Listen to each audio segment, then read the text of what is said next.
A lot of this isn't going to make sense to you, and I'm sorry about that. I'm just going to start at the beginning, with the house.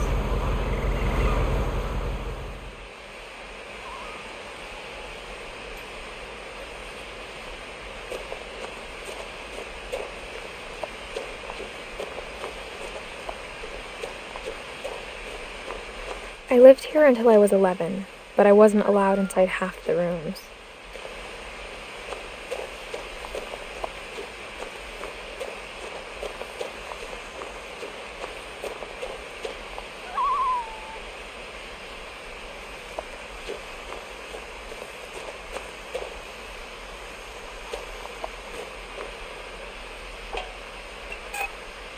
Inside the mailbox were bills from 7 years ago, marked urgent, open immediately.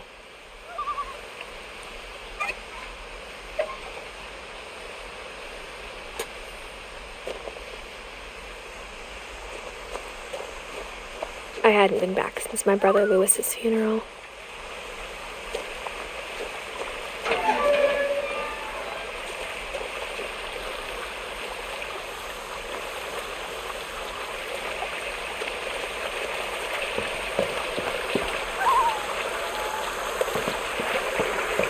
In her will, my mother left me a key, but didn't tell me what it unlocked.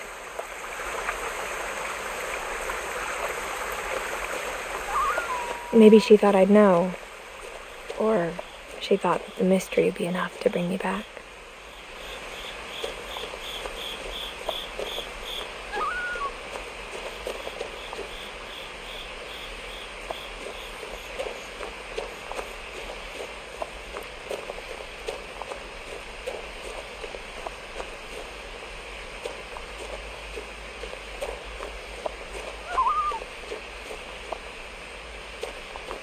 No one had driven this way in a long time, but I saw a few hoof prints.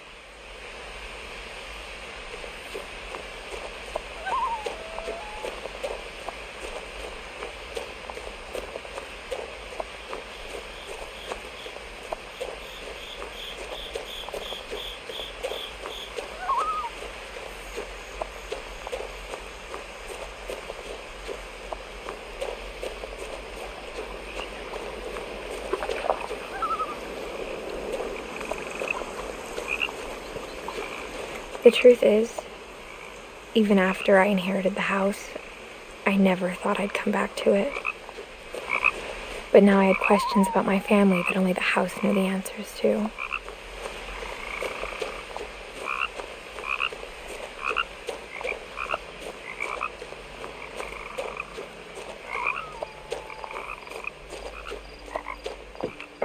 The woods around the house have always been uncomfortably silent, as if they're about to say something but never do.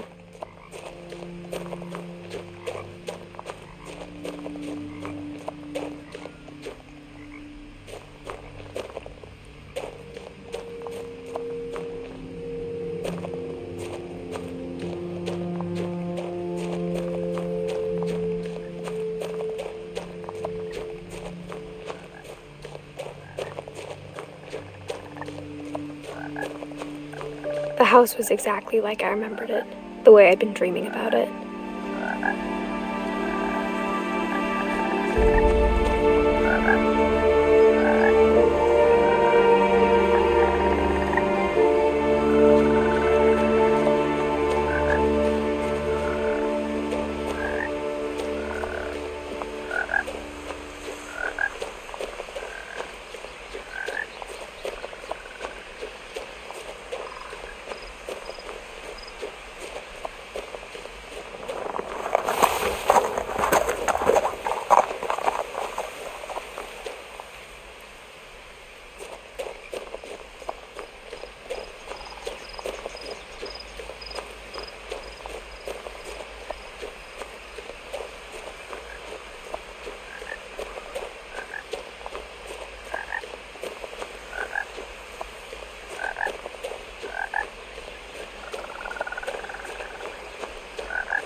As a child, the house made me uncomfortable in a way I couldn't put into words.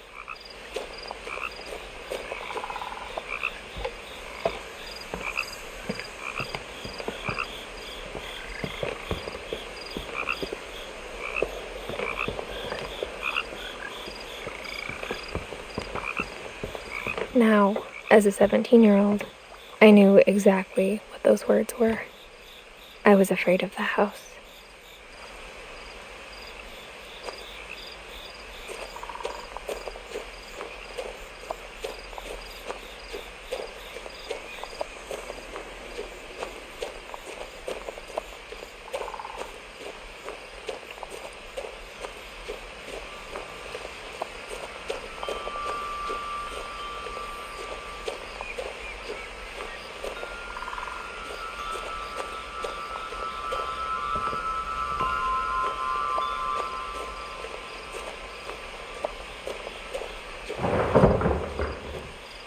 I heard something moving around in the garage.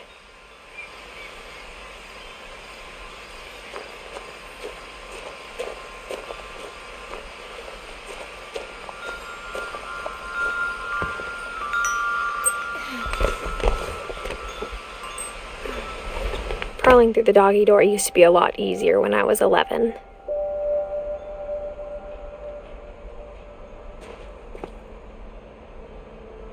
The power had been turned off the night we left.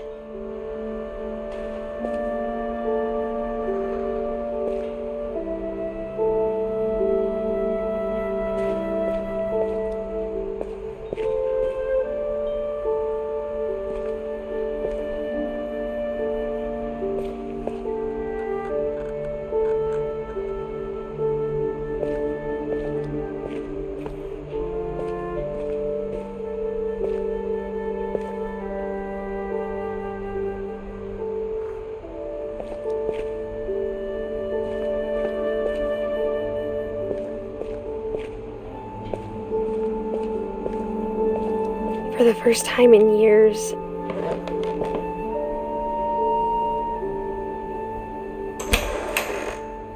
I felt like I was home.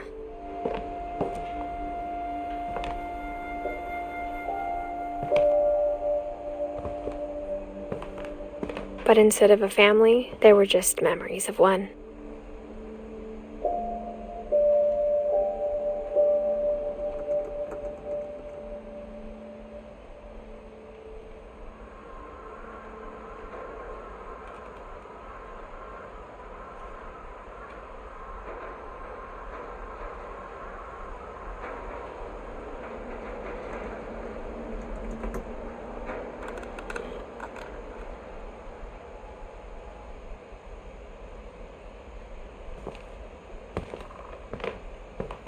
Like how only one restaurant would deliver to our house, so we had Chinese a lot.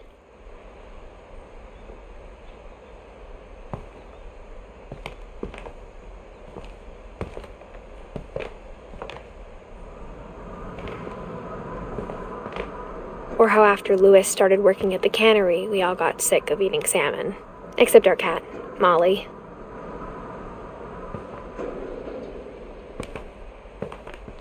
Nothing in the house looked abnormal. There was just too much of it, like a smile with too many teeth.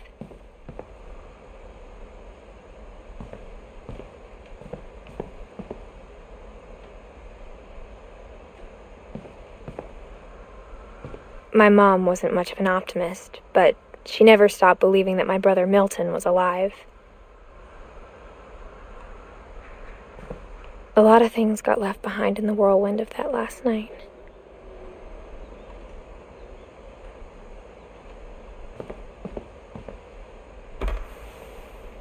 Edie told me once that every Finch who ever lived is buried somewhere in the library.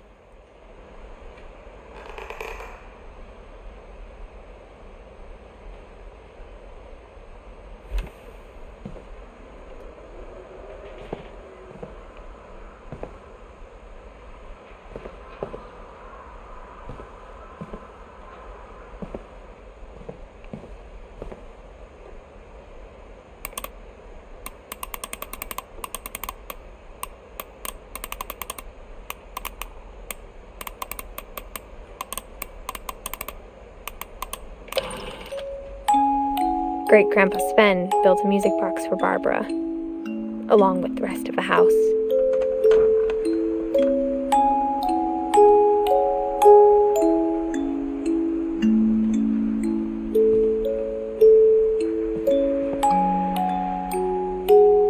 Mom always told me to stay out of the basement, so I wasn't too surprised when the key didn't fit.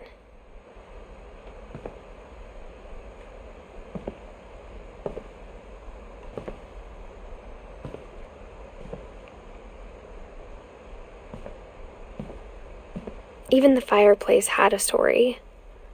Edie told me the bricks came from the original house, after it sank.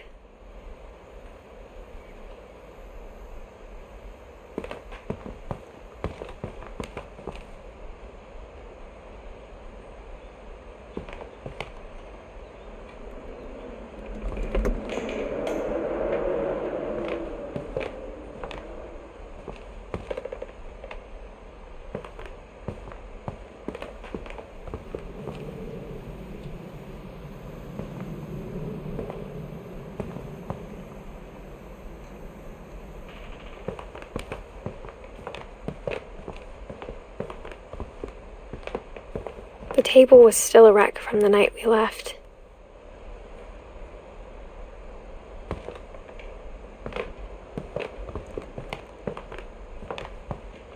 My mom was the only one of us who could imagine Great-Grandma Edie living in a nursing home.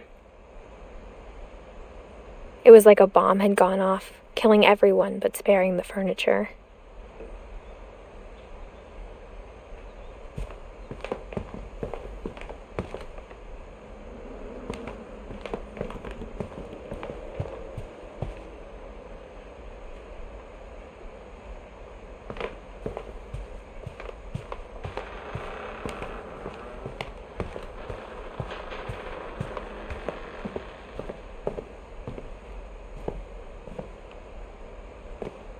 After Milton disappeared, Mom sealed up all the bedrooms.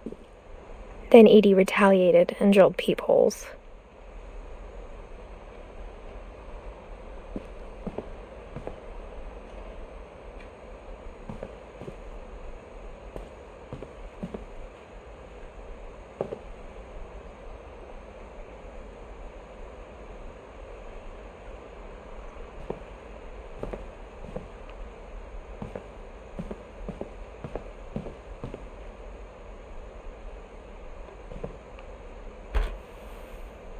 Molly always seemed like a girl I could imagine being friends with, if she hadn't died in 1947.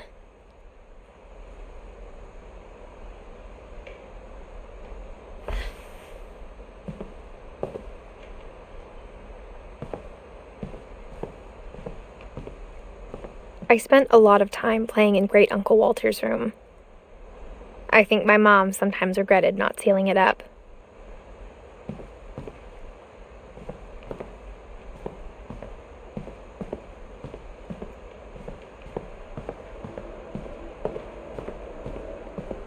Lewis told me there were secret passages, but I never believed him.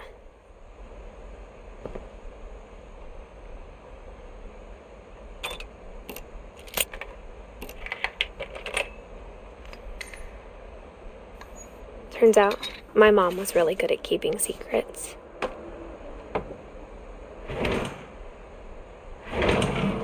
Now it was time to find out what my mom had been afraid of.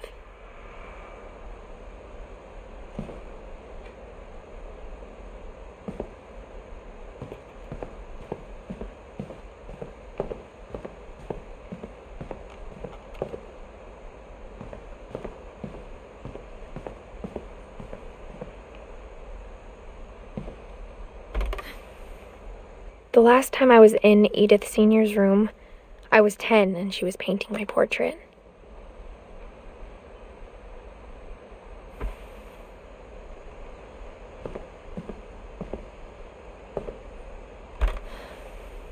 My Grandpa Sam spent 7 years sharing a room with his dead brother, Calvin.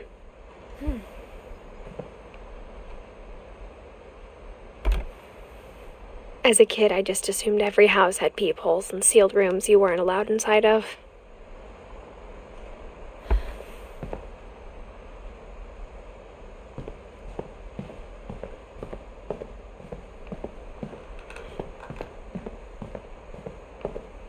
Whenever people ask me about my family, the first thing they always want to know about is Barbara.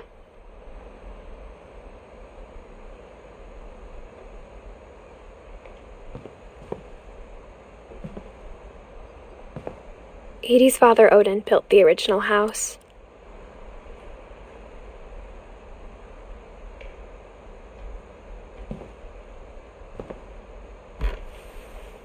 Barbara was a child star for 2 years, until America grew out of it.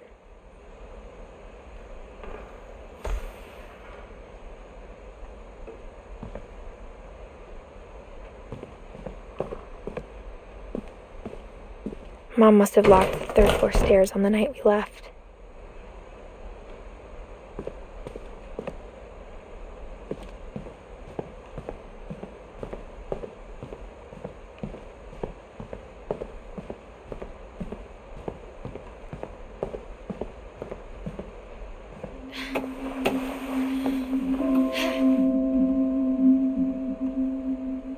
From the paintings on the wall, it was clear my brother Milton had been here before me.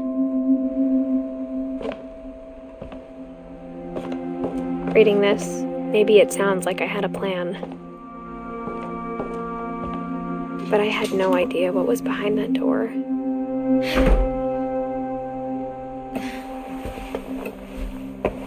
Just like I had no idea where all this was gonna lead.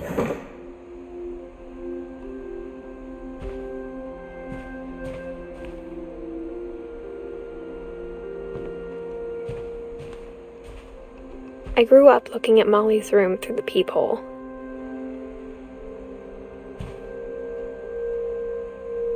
Molly's gerbil had a tiny bedroom with its own even tinier gerbil cage.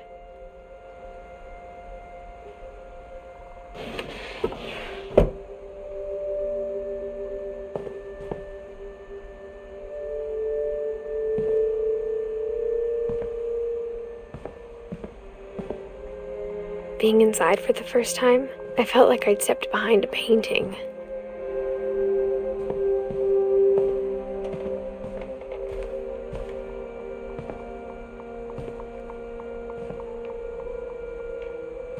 I got the sense Edie had spent a lot of time here, before my mom sealed the doors.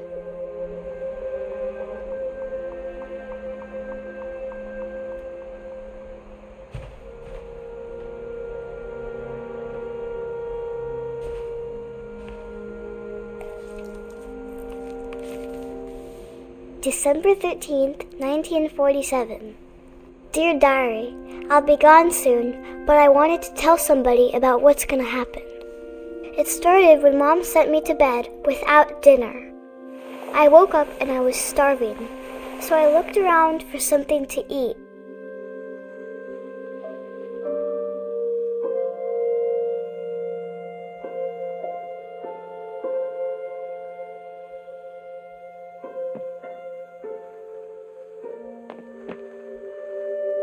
My Halloween candy was all gone.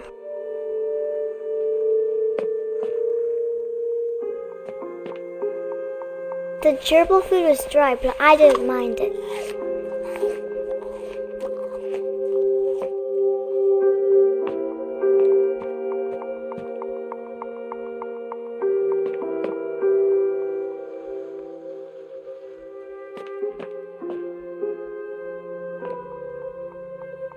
I thought about eating Christopher, but I held back.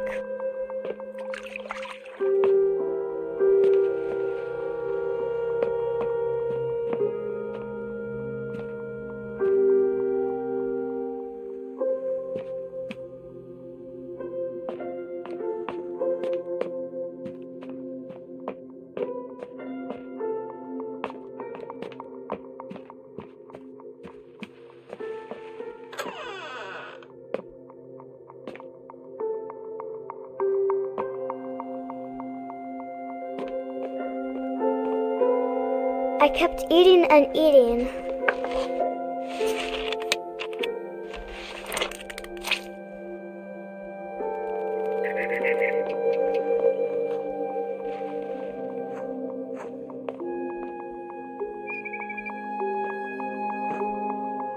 I ate a lot of things that night. Then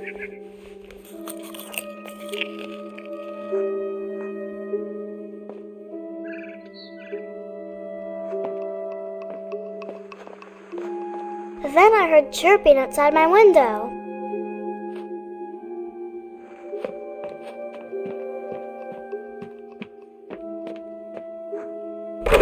Mom, can I come out now? Sweetheart, it's late. Go to sleep.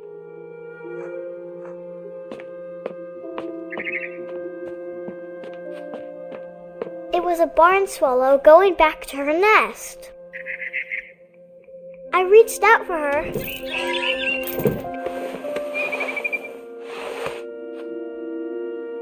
And suddenly,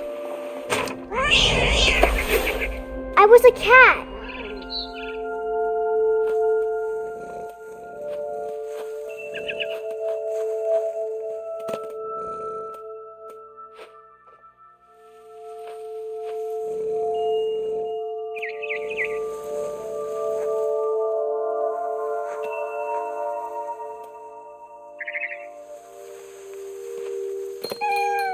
I tried to be quiet, but the bird was really scared.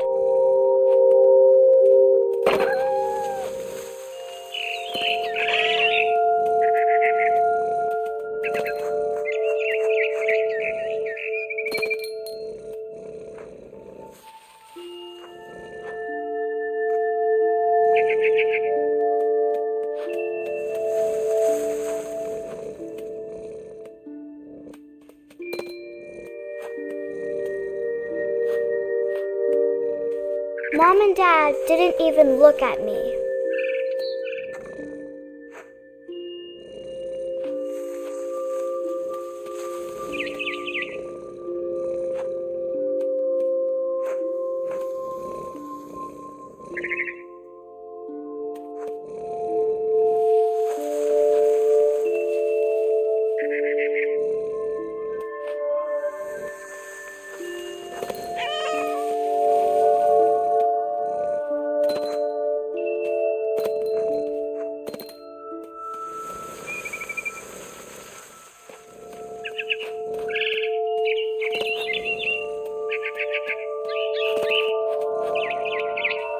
I jumped and I almost got her.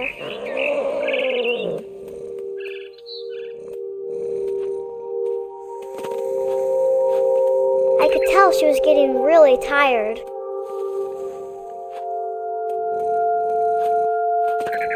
Now I was up in the big tree.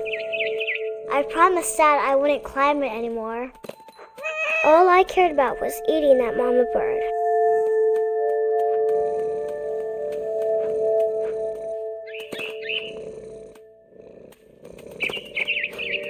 I gobbled her up. And suddenly, I was an owl. First, all I heard was the wind. Then I heard little teeth nibbling in the grass.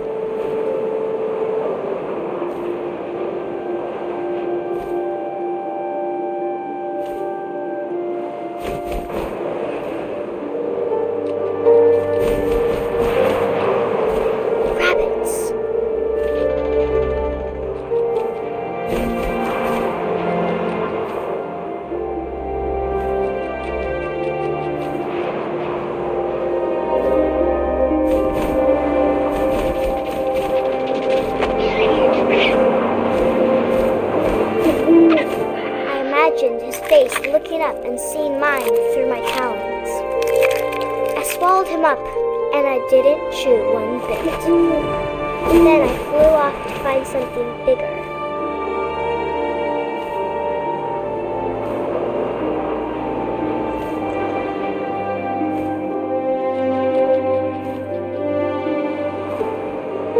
A mama rabbit.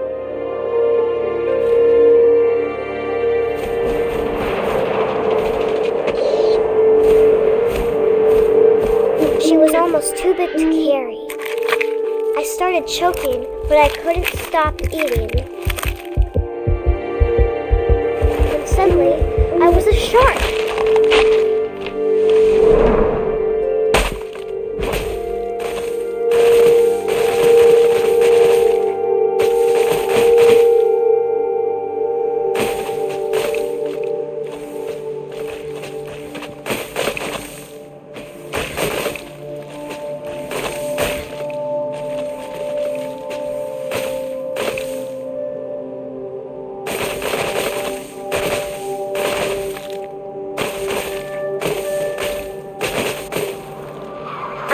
a cliff and into the ocean. Now, I was hungrier than ever.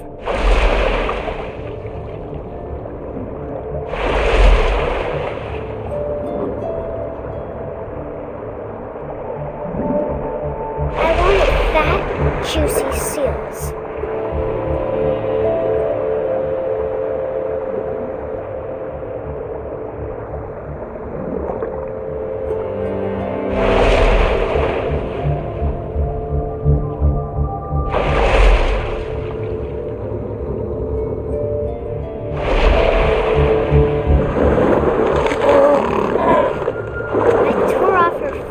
And it tasted really good.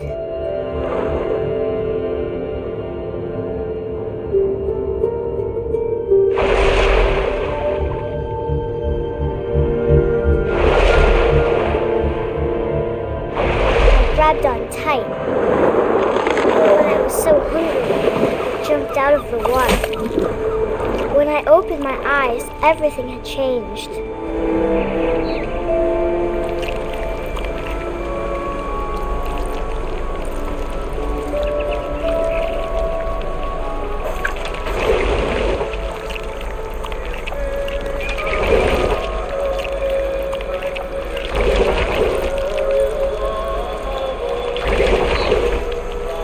Now I was a monster, and I smelled people everywhere.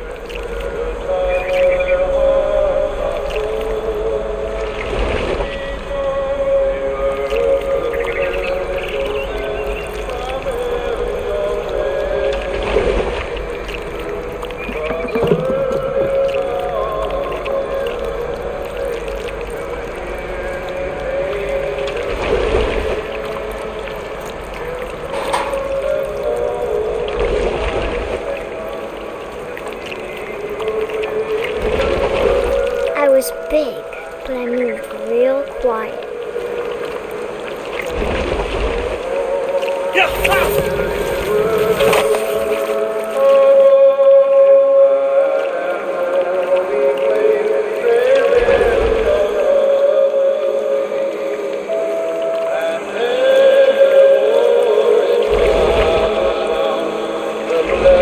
I wanted to stop, but also I didn't.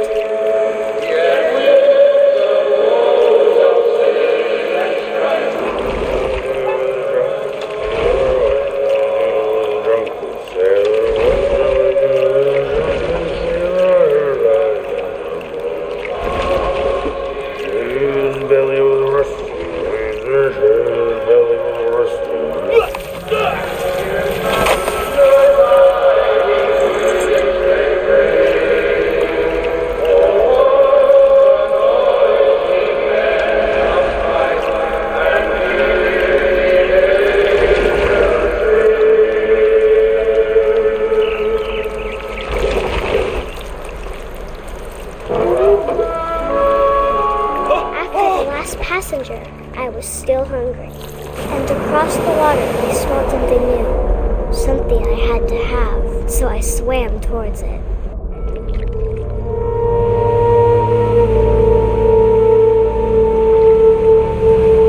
I slithered onto the sand, and the good smell went into an old pipe.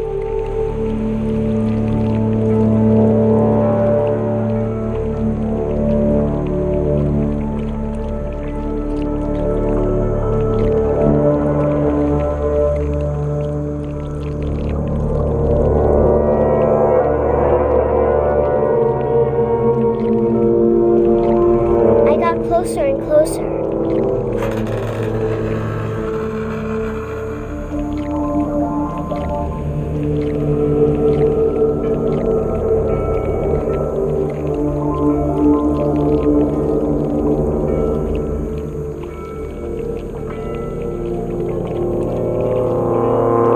All my stomach started growling.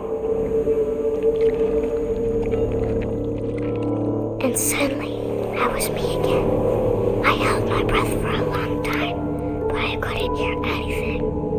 I think it's waiting for me to fall asleep. But it's not going to wait much longer. It needs to feed, and we both know I will be delicious.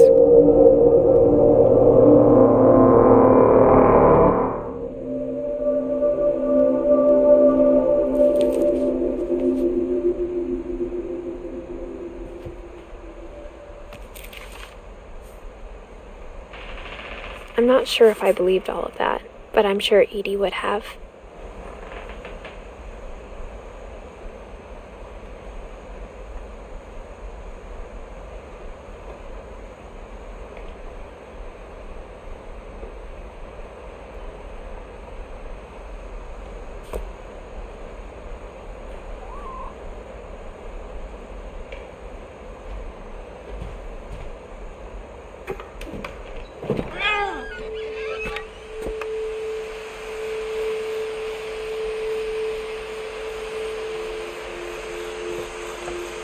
This will be obvious later, but my mom never told me any of these stories.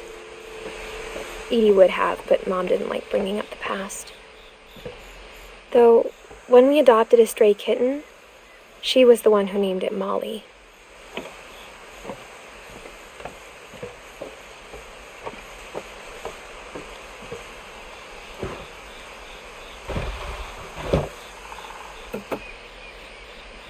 I spent a lot of time in Great-Grandma Edie's room.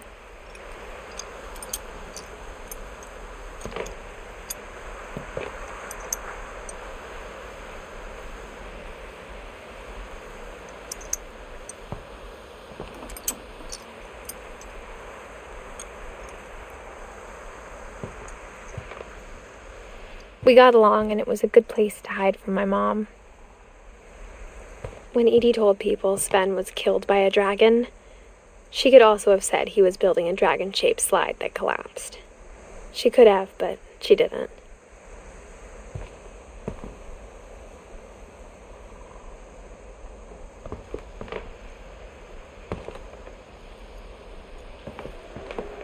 One summer, they evacuated the island, but Edie refused to go.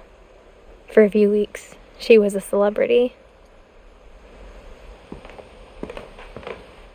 I hadn't thought of myself as Edith Jr. for a long, long time.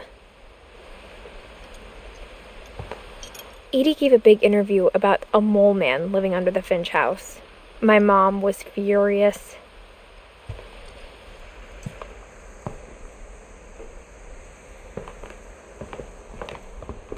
Even in her 90s, sometimes Edie seemed a lot younger than my mother.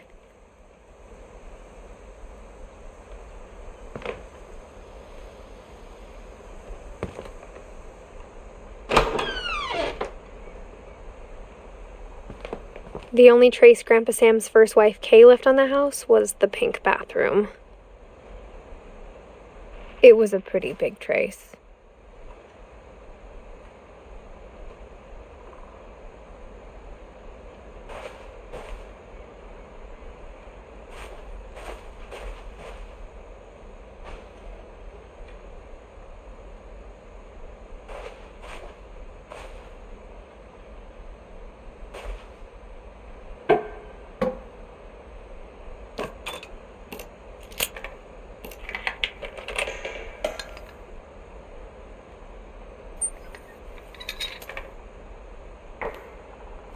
There's a secret in this bathroom.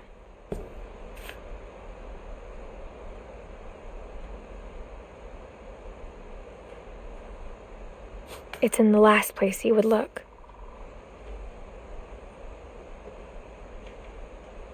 It isn't in the cupboard. It's hidden in this book.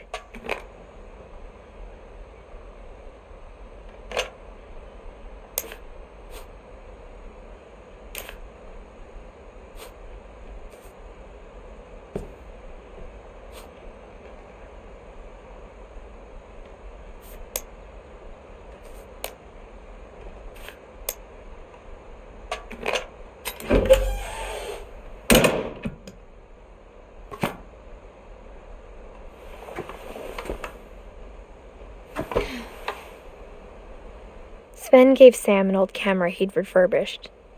He never put it down.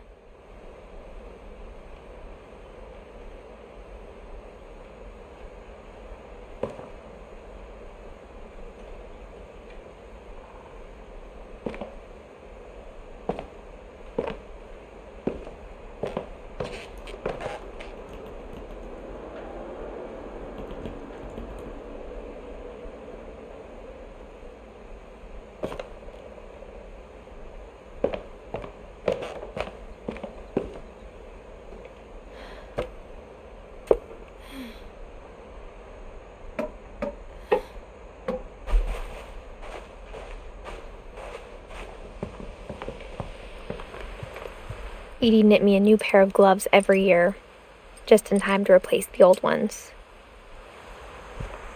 Louis died a week before we left, but Edie had already started to memorialize him.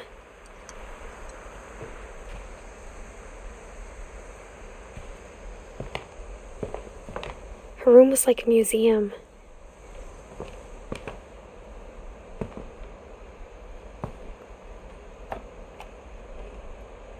For 500 years, the Finches have been famous throughout Norway for their fortune and misfortune.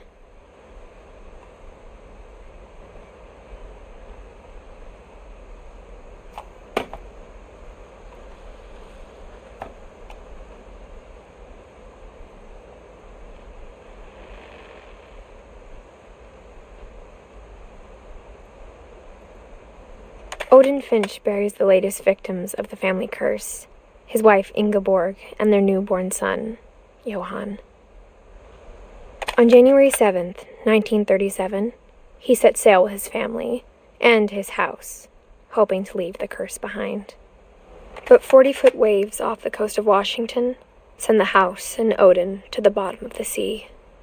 Odin's daughter Edie, with husband Sven and baby Molly, step ashore on their new home, Orcas Island.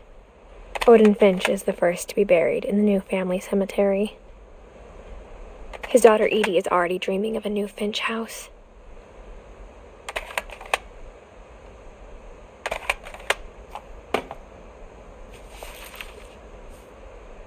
Whatever's wrong with this family, it goes back a long ways.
I knew Grandpa Sam had a twin.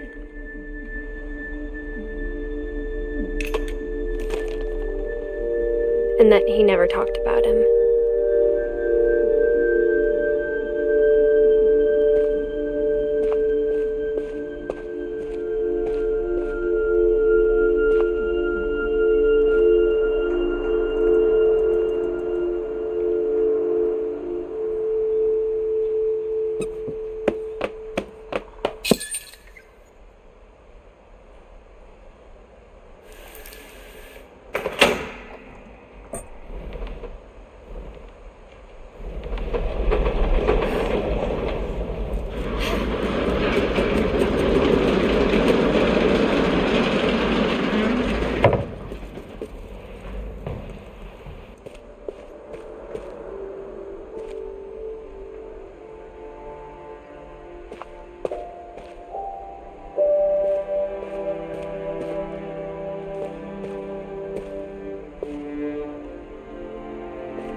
I guess my grandpa didn't like history any more than my mom did.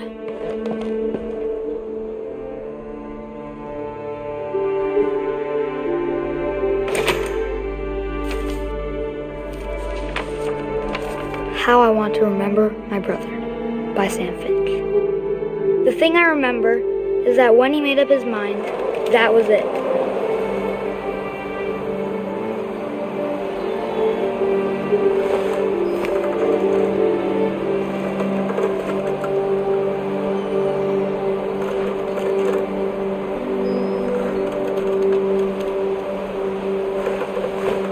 brother said he'd die before he ate another mushroom. And he did.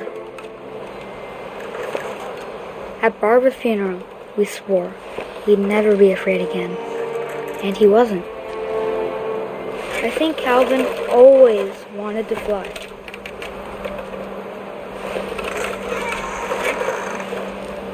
Sam! Calvin! Dinner's ready! Coming! But that day, he finally made up his mind to do it. I told him going around was impossible. Maybe if I hadn't said that. Calvin, I'm not gonna tell you again. Maybe if the wind hadn't picked up. Then maybe he'd still be here. But I doubt it.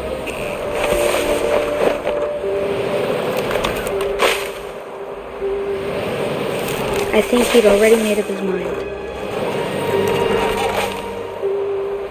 That's what I want to remember about my brother.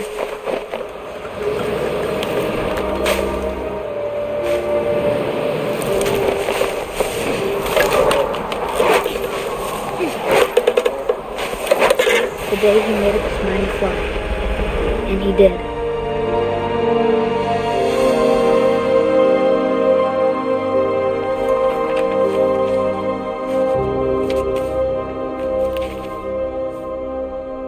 Calvin's story felt strangely familiar.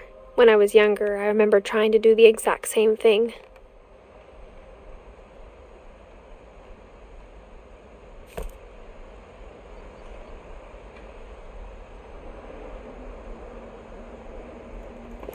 After the funeral, Edie roped off Calvin's half of the room.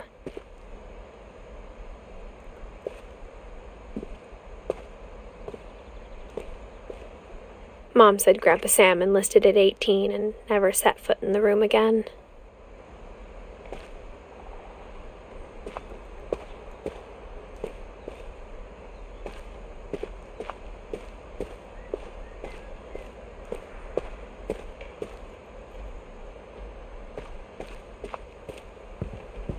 The passages were a pretty tight fit.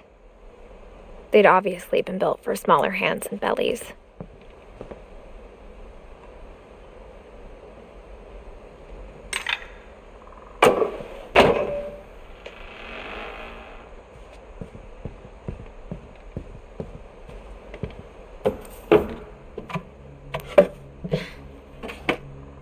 Growing up, I always thought of Barbara as a child star.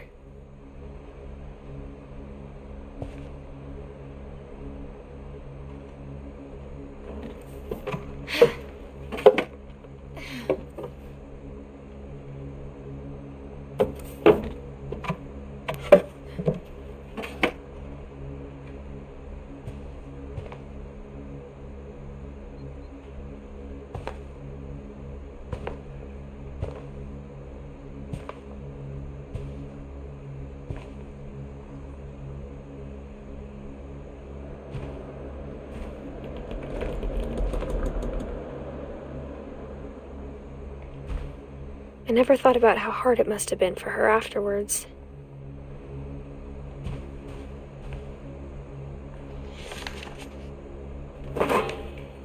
Of all the stories people wrote about Barbara's death, I'm surprised Edie saved this one.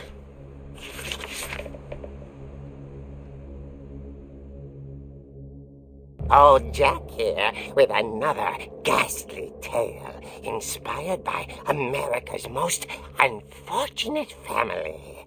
I'm calling it The Surprise Ending of Barbara Finch.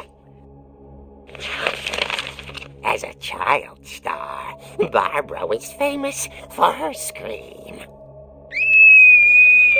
Now at 16, she was all washed up.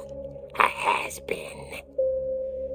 But in a lucky break, she'd been asked to perform her signature scream at a local convention for monster movie fans. It was just the boost her career needed.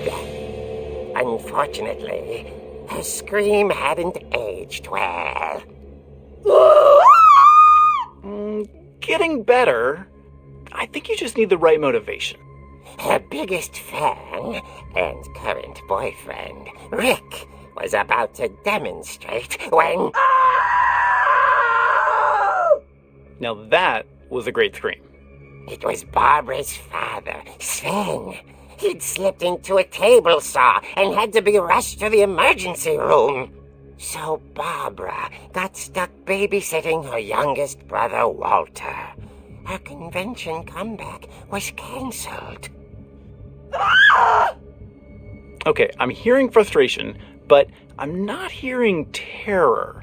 What if I tried... A gang of hoodlums in Halloween masks have been terrorizing Orcas Island tonight. Police are urging residents to...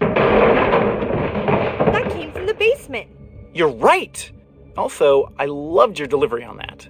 Why is your basement door locked? Because my dad likes making puzzles and secret passages. There's a key hidden in the music box.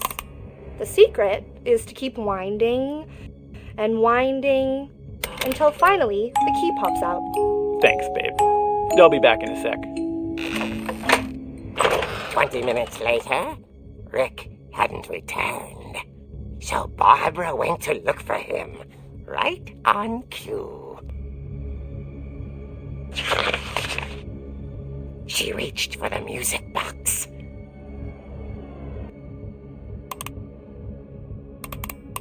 And as she wound the key, she listened for Rick, but the house was silent.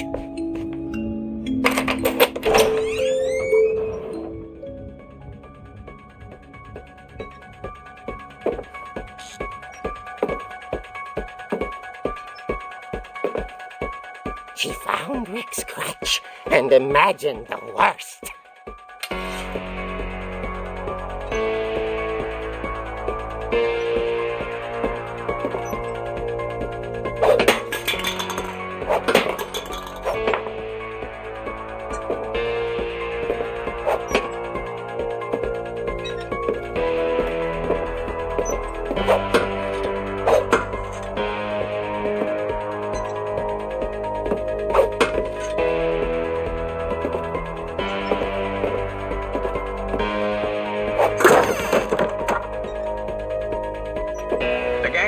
The infamous Hookman killer, Dr. Carl Hamill, who impaled and then ate his family 10 years ago tonight.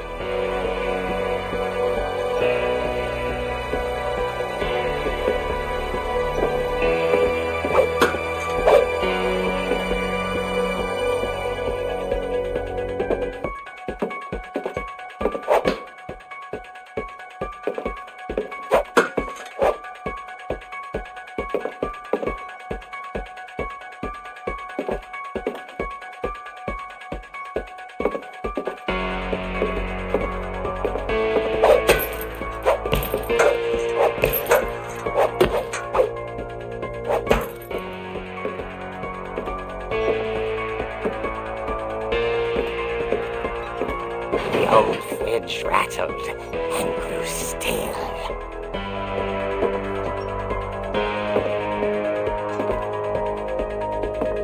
Oh dear! Oh! Rick? Barb, relax. I was just trying to scare you to help you find your scream. Well, I'm not scared, Rick. I'm furious. Then act furious. All I'm getting from you now is that you're hurt and confused and She threw him out, but she kept a little something to remember him by. Barb, have you seen my other crutch? And she was still holding it when she fell asleep watching the late picture show. Hours later... Barbara! Walter, what's going on up there? Ah! Okay, I'm coming up, but if this is a trick, you're dead, Walter.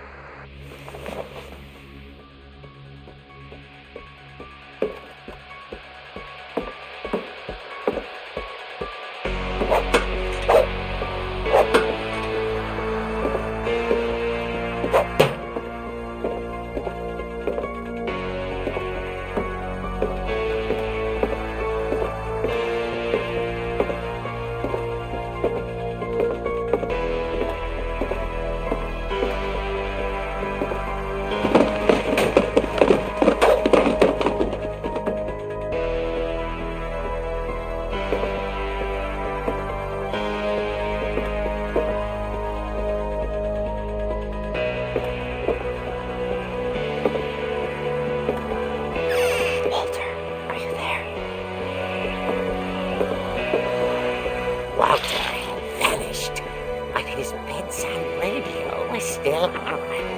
Orcas Island police described the man as 6 feet tall, with a steel hook for a hand. Residents are urged to lock all doors and windows and notify the police of any suspicious activity. Barbara turned, saw the hook man, and was speechless. He was quite smashing.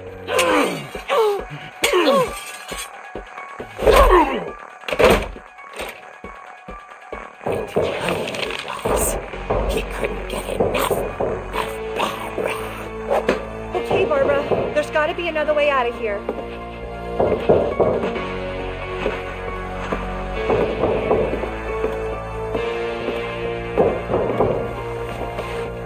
That night, she played her part beautifully.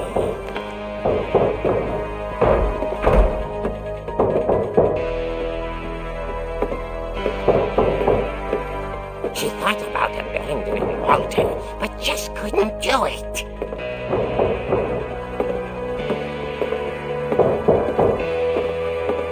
Molly's door hadn't been opened in years. The hinges groaned.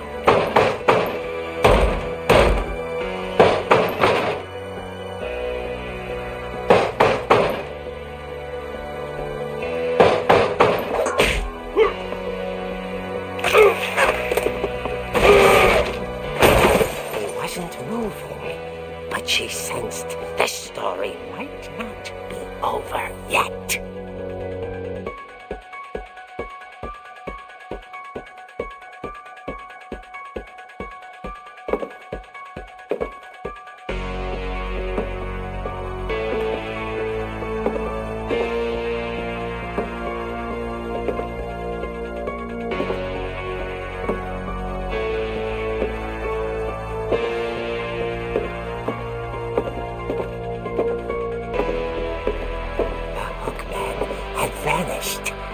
She listened for his breathing, but all she heard was...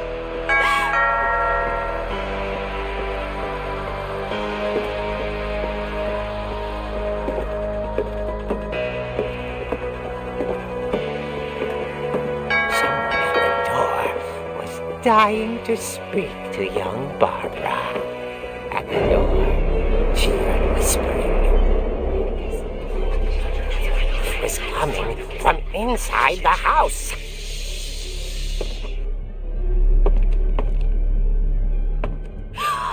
Oh dear.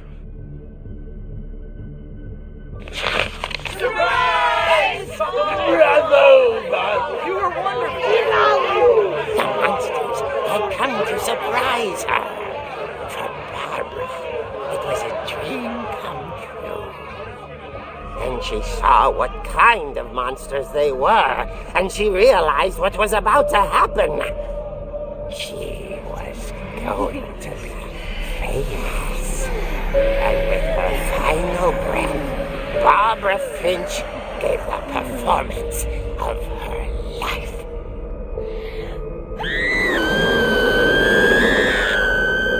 I wasn't there myself, but I hear Barbara was magnificent. Poor girl. She had a taste for stardom. But unfortunately, so did her fans. Of course, the police blamed it all on poor Rick, who disappeared the same night. And little Walter, hiding under his bed the whole time. He took it all pretty hard, but that's another story. As for Barbara, tucked inside the music box is all they ever found of her.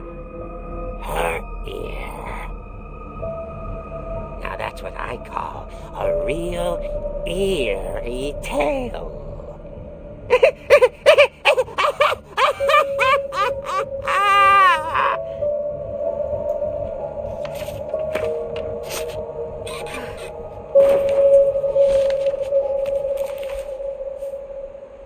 Edie told me all Barbara wanted was to be remembered, as absurd as that comic was. Maybe what Edie saw was a happy ending.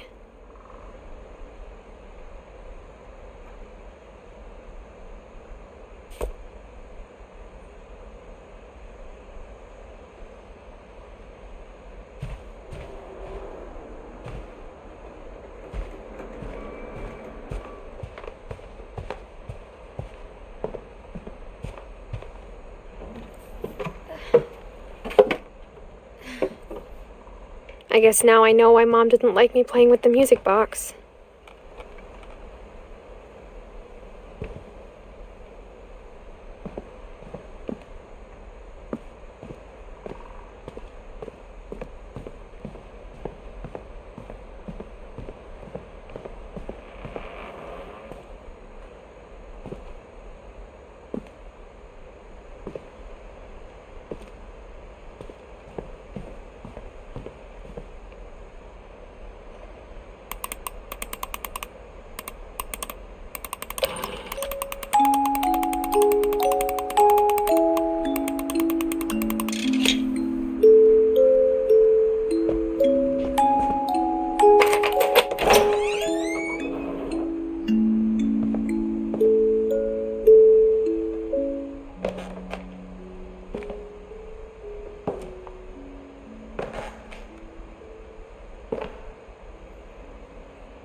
Mom said the basement was off limits, unless I wanted another tetanus shot.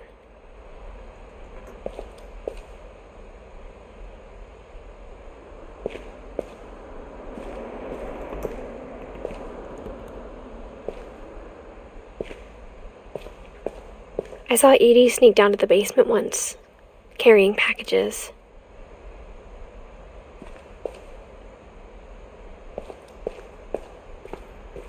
I thought maybe she was hiding presents.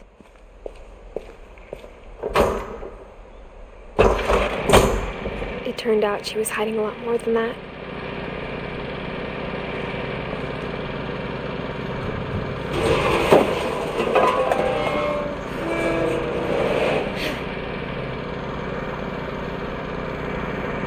I remember asking Mom once about where Walter had gone. She said after Barbara died, he got as far away as he could. If there's a pattern in all these stories, I think it's that none of us has gotten very far.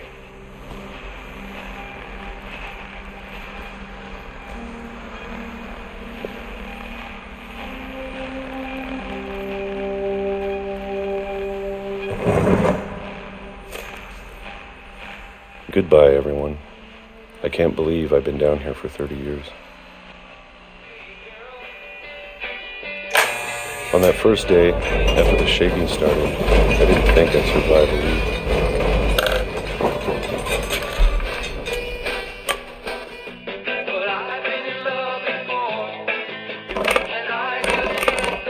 But after a few days, I settled into a routine. That's what kept me sane.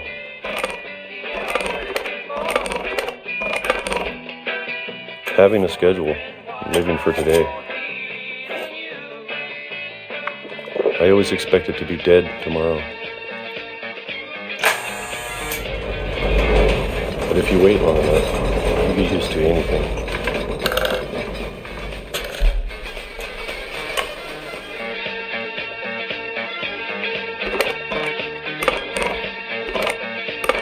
Even a monster on the other side of the door starts to feel normal. Almost friendly.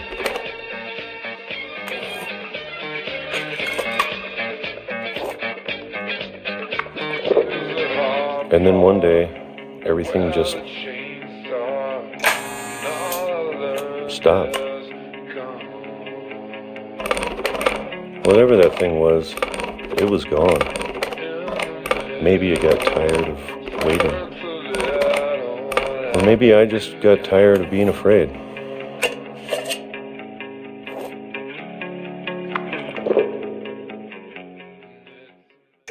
It's been a week now, the longest in 30 years.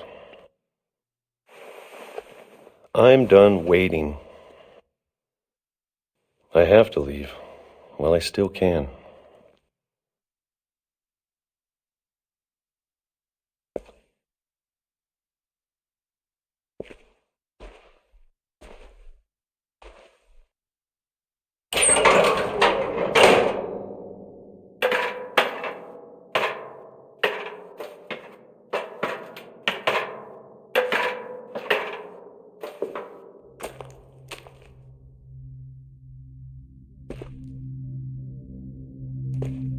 I know it's out there, somewhere. Whatever killed Barbara and Molly and Calvin.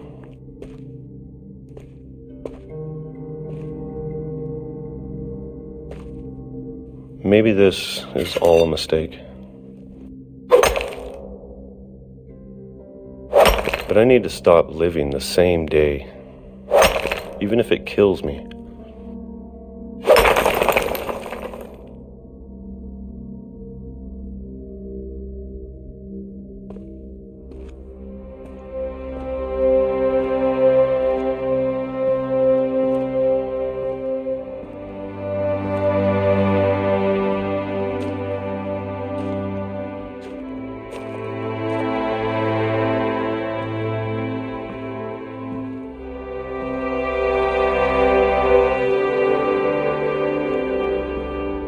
Whatever's out there, I want you to know I'm ready for it.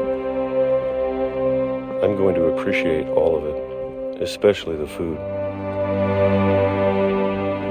I don't mind if I only have a year left, or a month, or a single week.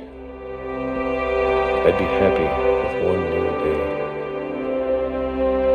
I can already imagine the sun on my face.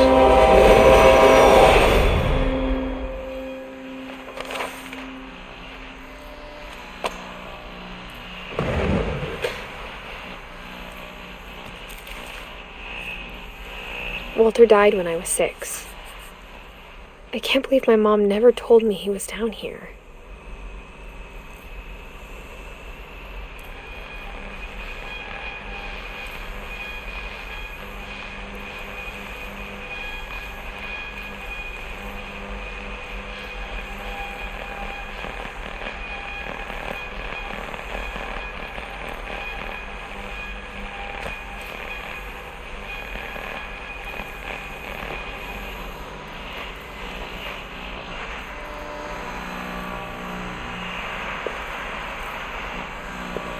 I'm sure my mom was trying to protect me.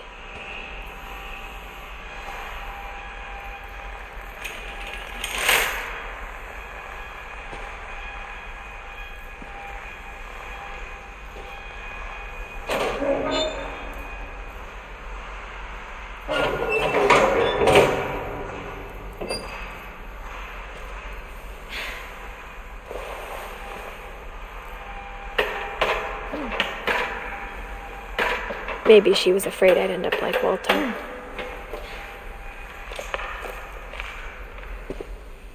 But if she never told me about an uncle under the house, I can only imagine what else she was hiding. I don't want to make the same mistakes she made.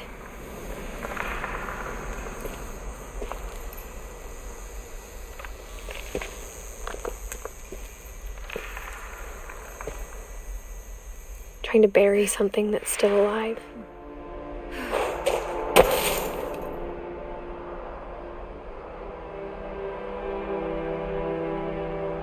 Now that there's only one of us left, or maybe two,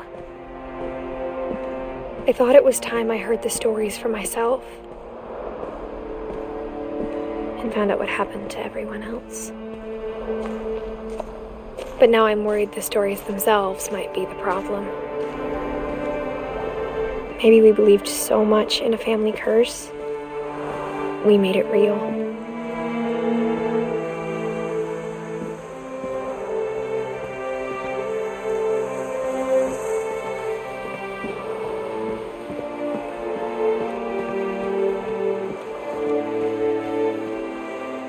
I don't know if I should even be writing this.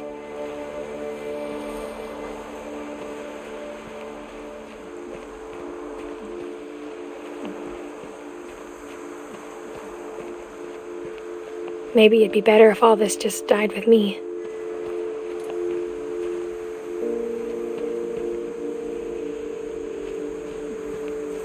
But I thought you should know about your family.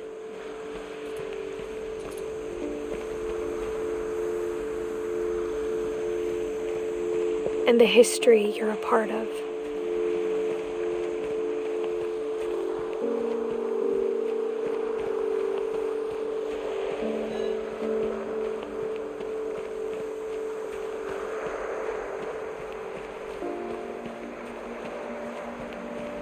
Though to be honest, I feel as lost as you probably do right now.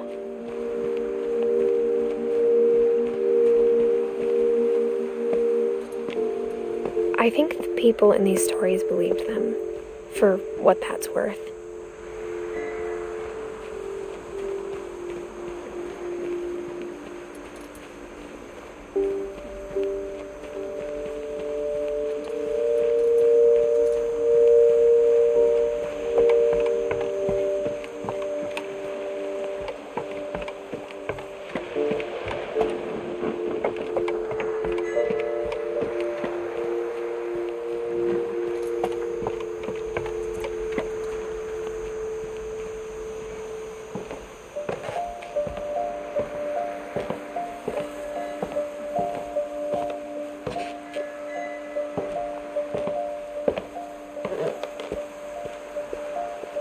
And when you look at the house, that history of imagination and stubbornness and madness, any of it seems possible.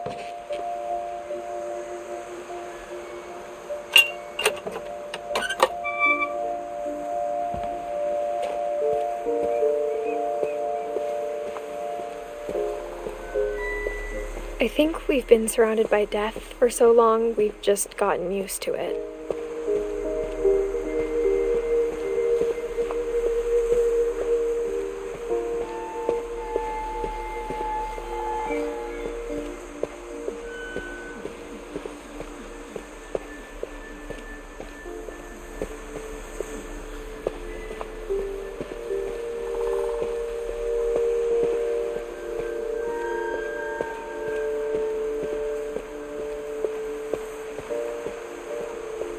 What kind of family finishes building a cemetery before starting the house?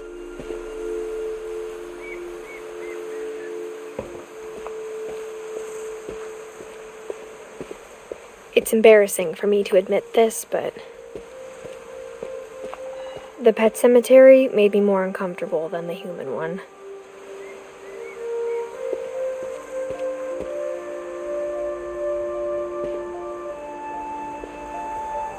Three of the gerbils were mine, and 2 had been my fault.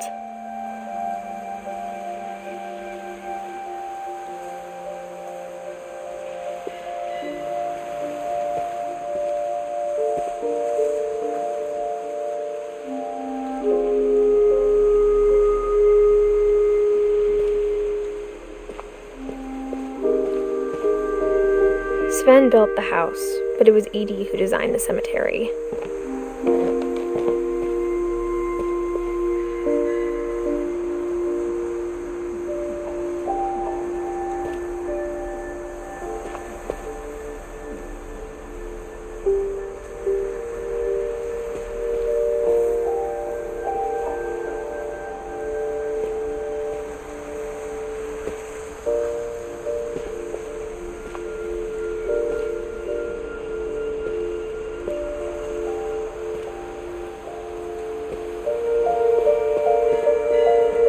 I'm sure Odin's monument had been Edie's idea. My mom was always trying to move on, but for Edie, the past never went away.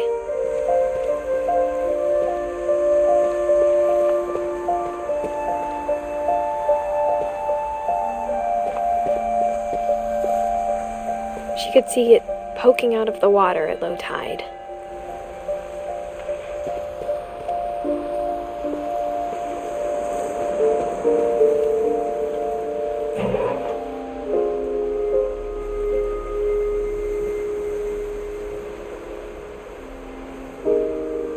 Edie said she dreamed about the old house every night.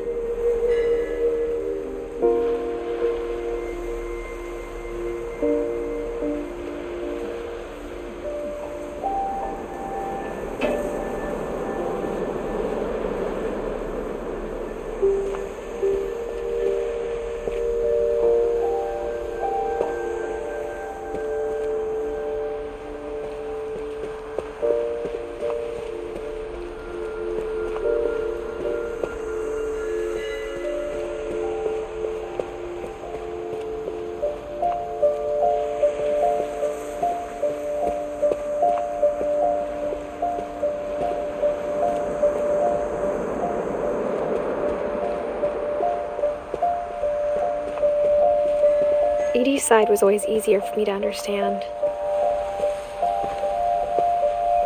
But the older I get, the more I can see where my mom was coming from.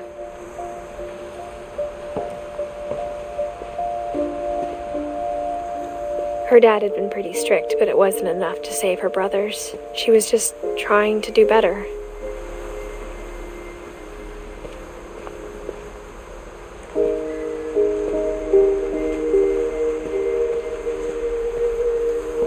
She lost 2 of her brothers, just like I did. I get why she tried so hard to protect us. We never found Milton's body, so my mom insisted we were putting up a monument, not a tombstone.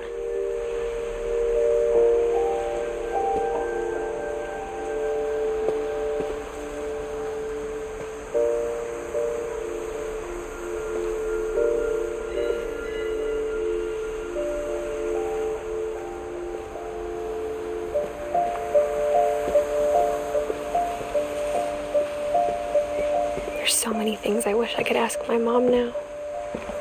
Part of me thinks this is what she wanted all along. For me to come back someday and find everything out for myself.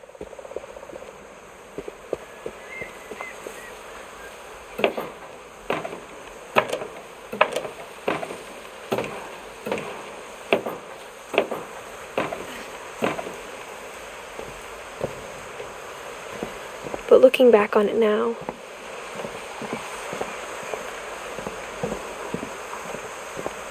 if she told me there was going to be so much climbing, I never would have come when I was 22 weeks pregnant.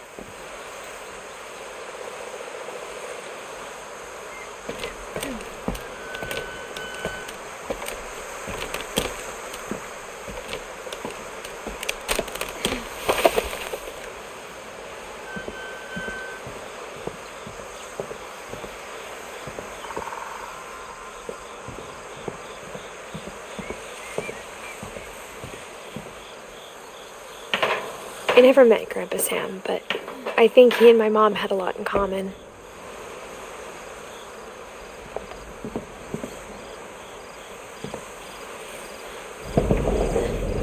They were both pretty intense. Sam spent his life shooting photos, but Mom said he got nervous being in front of the camera. I guess we're all afraid of something.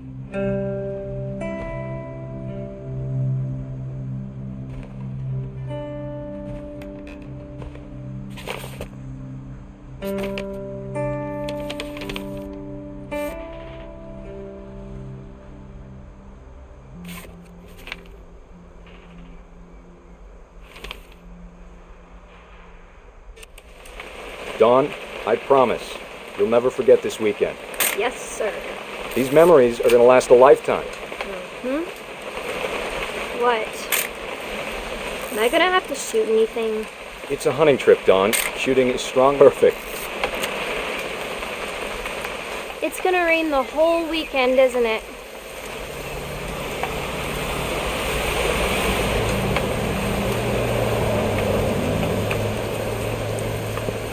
I will never forget this weekend, Dad. That's the spirit. Okay, got it. I'm gonna take some pictures, okay? Just be careful. The camera's older than you are.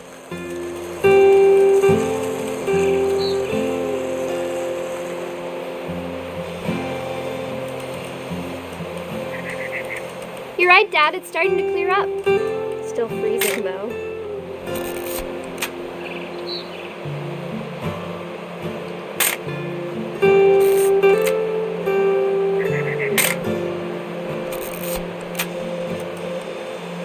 Definitely should not have drunk all that coffee.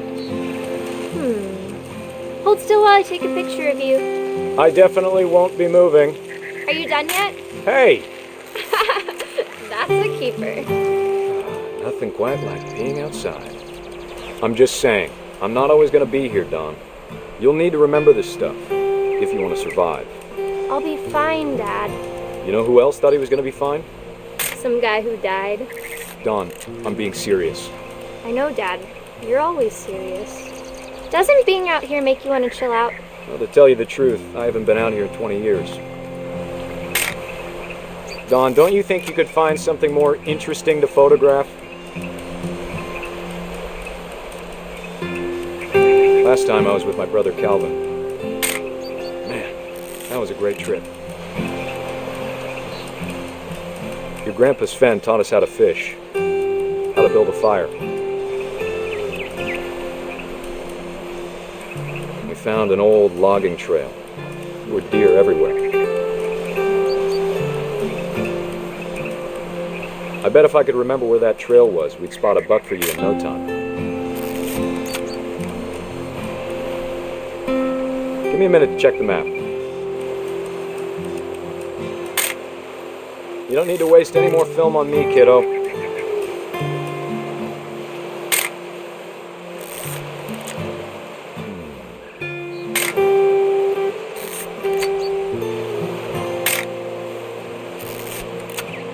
Let's see.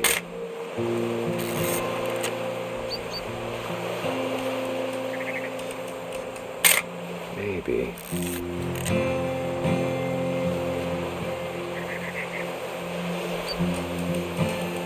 Or was it?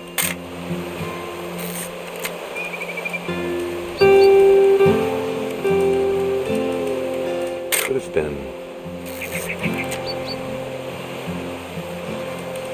Dad! Good eyes, Don.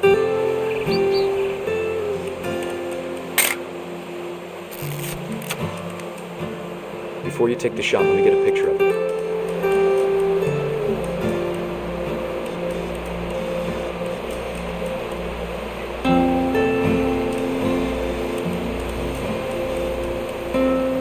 Dad, I...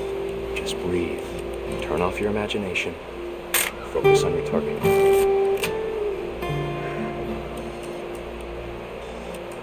I'm over here, Dad.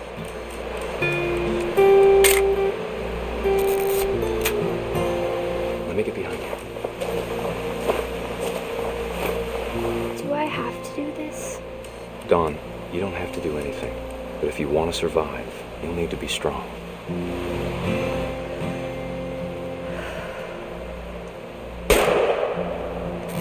Great shot, Dawn!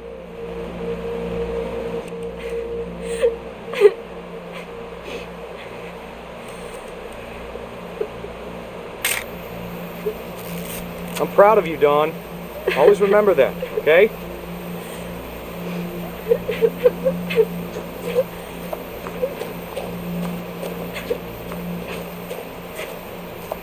Sorry, Dawn, just gotta reset the timer.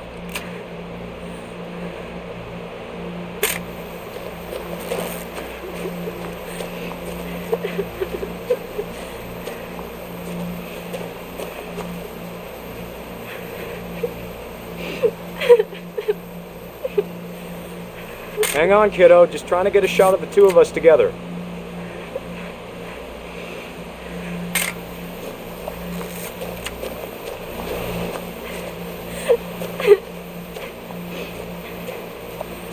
Dad, it's twitching.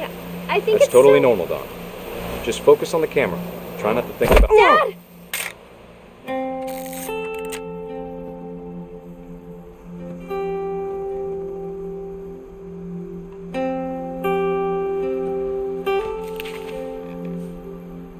Of all these stories, that's the one I wish most that my mom had told me.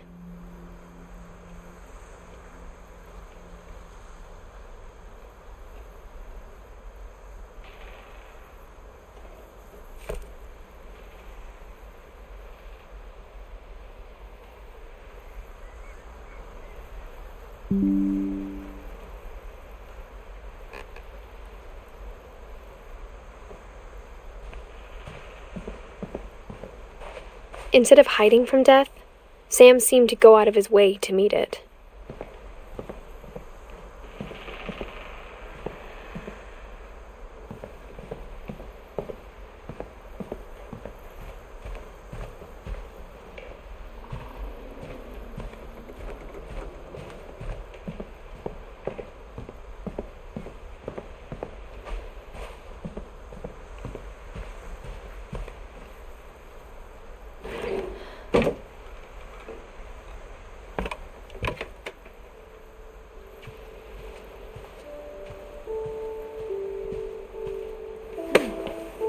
After Sam died, my mom and Edie got really close. They'd both lost a lot.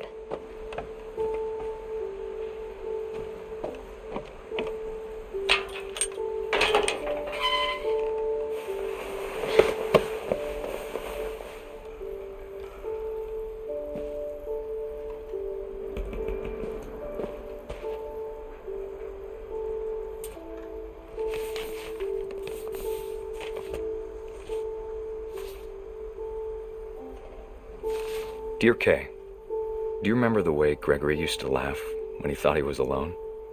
Like something funny was happening, but only he could see it. I think he saw things the rest of us don't.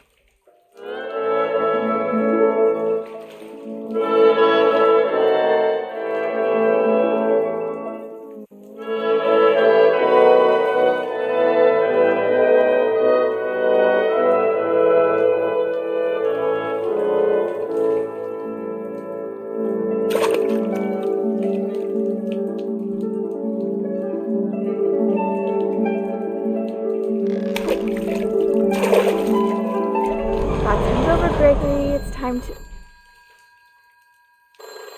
Hold on, sweetie. Hello? Sam, I told you I don't want to talk right now. I wonder what he saw.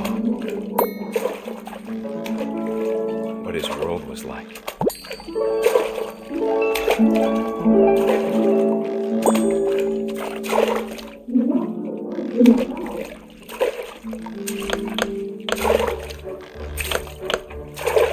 He reminded me so much of Calvin. Lost in his imagination. Whatever it was, he saw.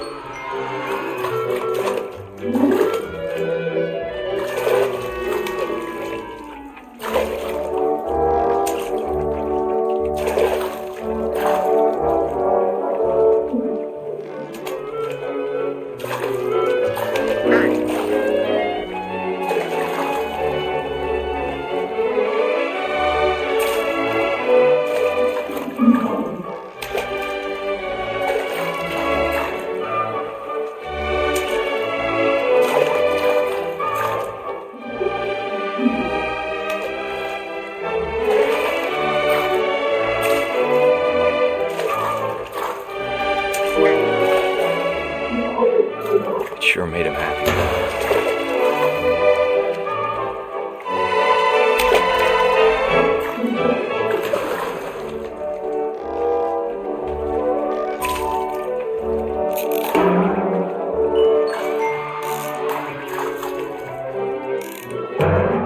I know how silly it sounds.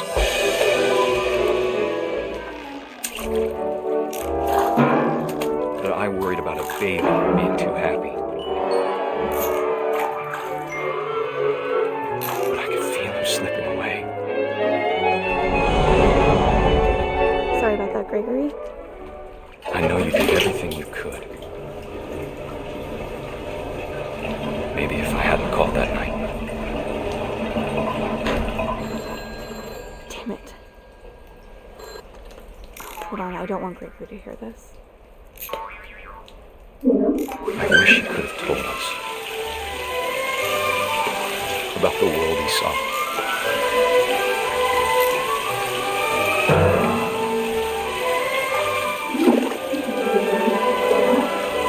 There's so much I don't understand about Gregory, about everything.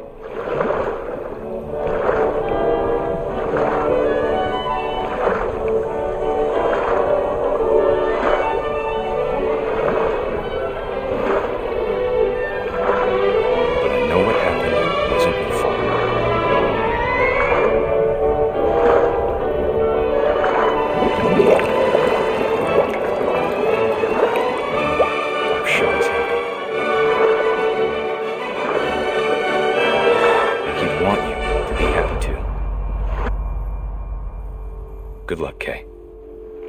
Love, Sam.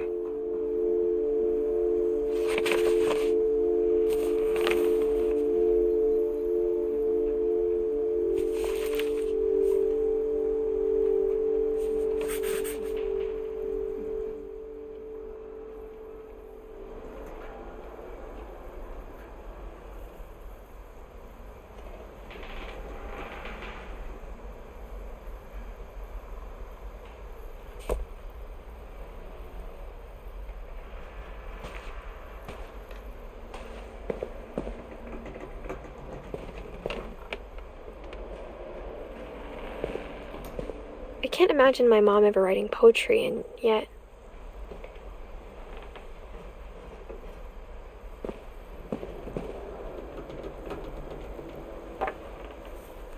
A poem for Gus, who always said the wedding was a bad idea. Our father never hit us kids, at least not very hard, before the day my brother said with teenage disregard that he'd be dead before he'd see a wedding in our yard.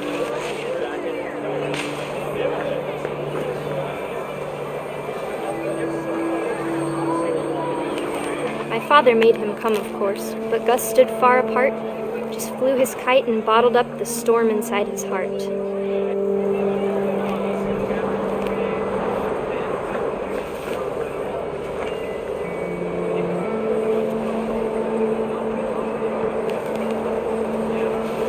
I tried to talk him out of it, but though he'd never met her, "We don't need a stepmom," were the words that I now pronounce you husband and wife. You may kiss the bride.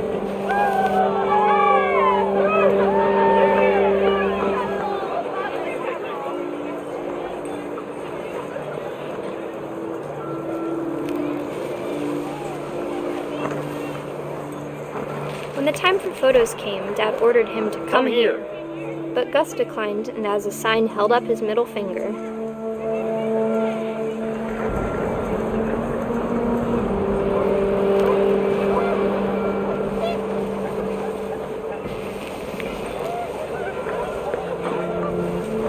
The wind picked up, and panicked geese appeared and quickly went. But all the humans did that day was go inside the tent.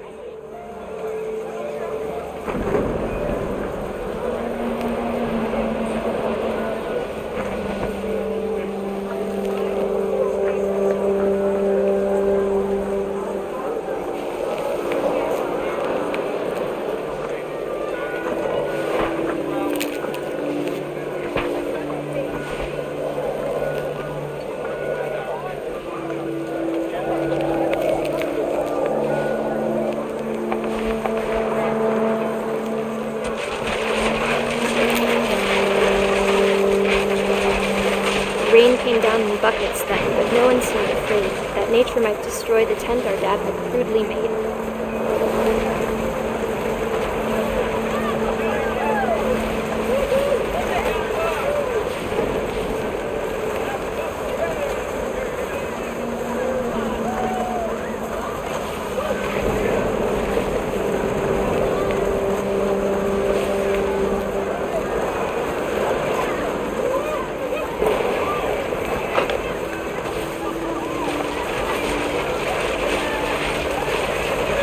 Thunder sounded much too close and full of angry power, but all my father said to this was, "Make the music louder."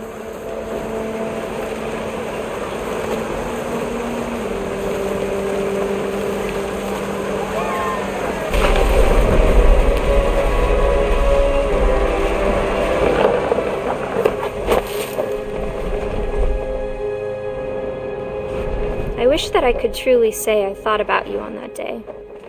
Out there on the beach alone, just you, the wind, the sea, and foam. But I didn't, until we found you.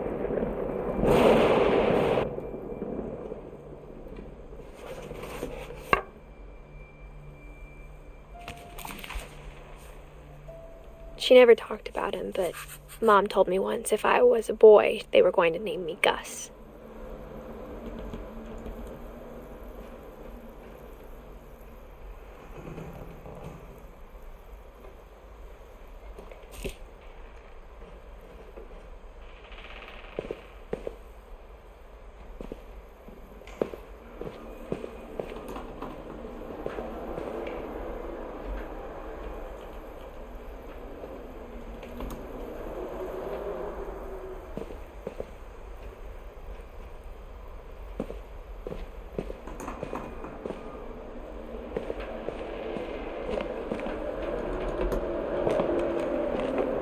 My mom moved up to the loft after her brothers died. At the time, it was as far away as she could get.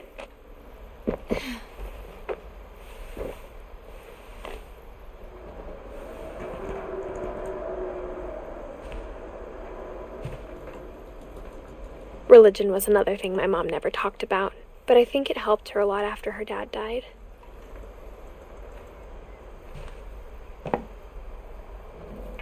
My mom moved to India a week after graduation and got a job teaching English.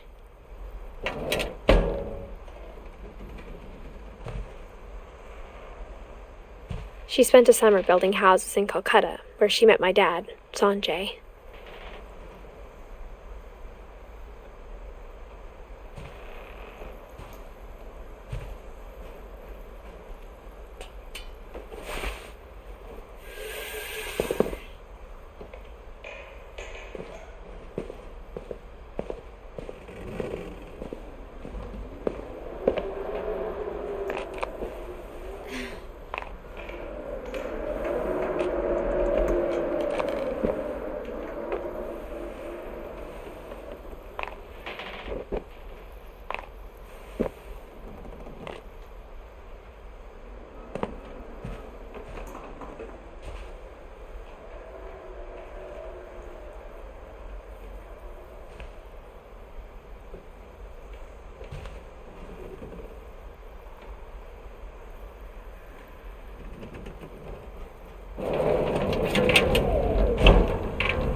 Louis was born a year later.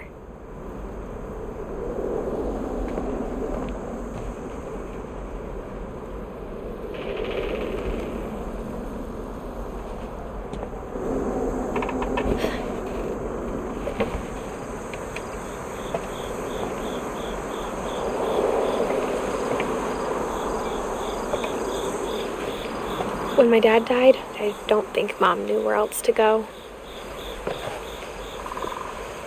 I'm sure Edie was happy to have her back. And to see kids in the house again.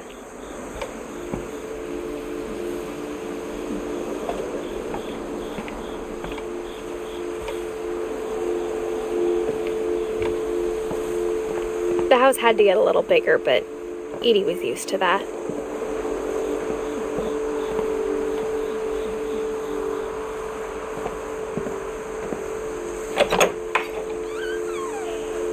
And for a while, things were good, almost normal.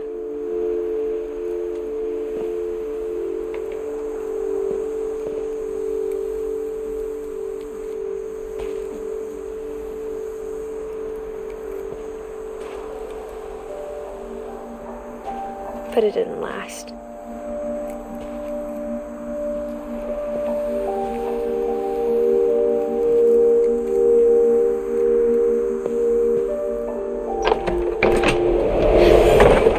The beginning of the end was Milton's 10th birthday, when Edie gave him a castle.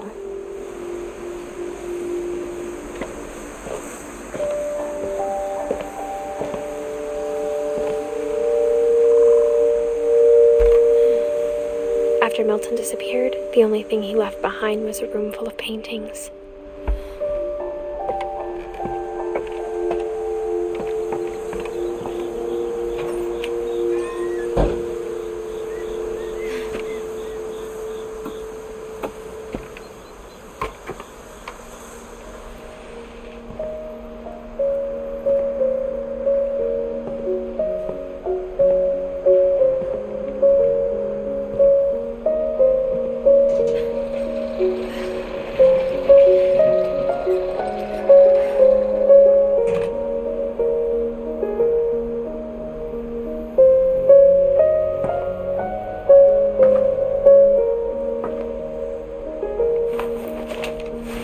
Milton Finch in The Magic Paintbrush.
Mom spent months searching for my brother. Then she sealed the doors.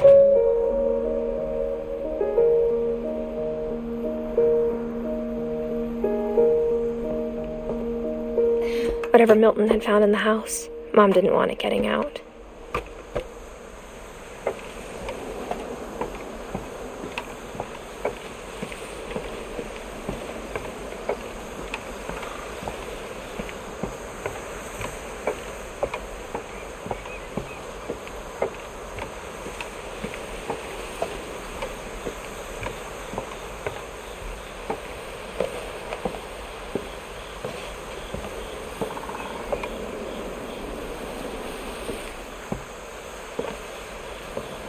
Mom definitely blamed Edie, but I think Louis blamed himself. After he graduated, he just spent more and more time in his room, until Mom got him a job at the cannery.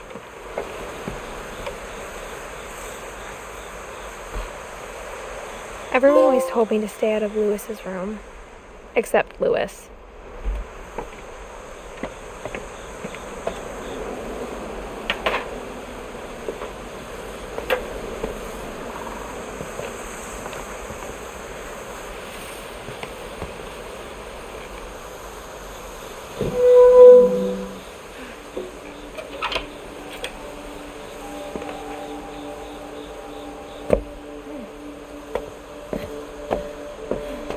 Louis's room smelled very, very familiar. That part of him lived on.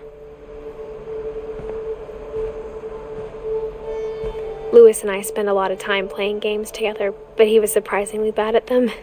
He died a lot.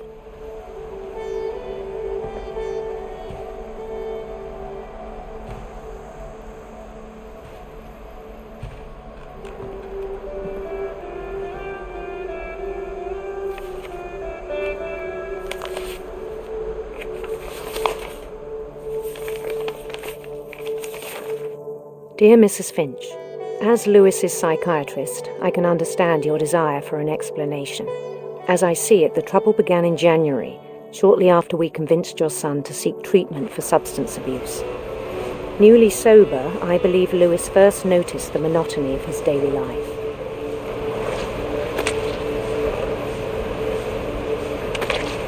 He kept working at the cannery, but he withdrew part of himself.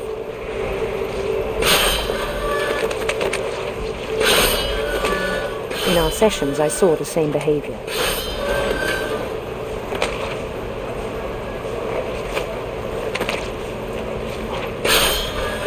His mind began to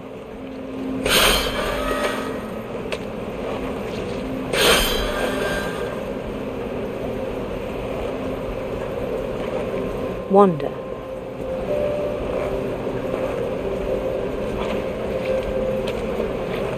I asked him to describe it. He said he started small, imagining a labyrinth.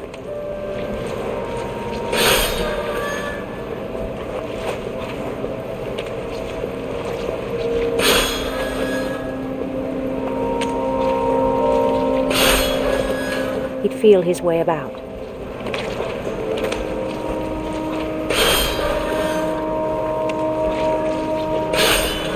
Then something moved. Bats. And toads.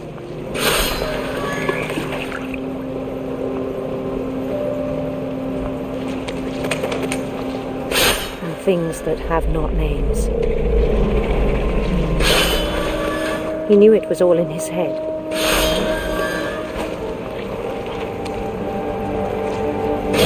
But he took it very seriously. I had hoped he'd find himself.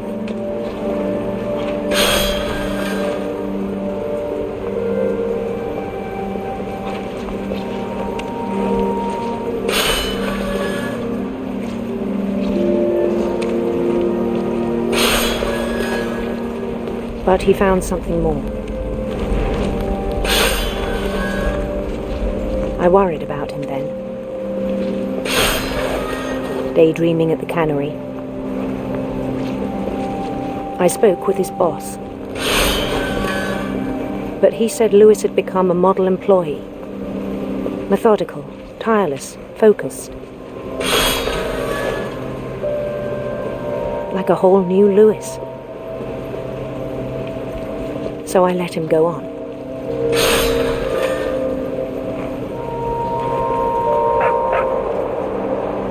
I even encouraged him. It seemed very promising at first. He told me he'd made a new friend.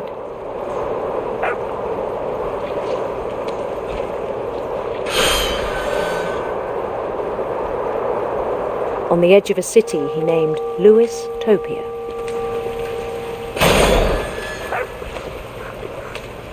He built the city up slowly, brick by brick.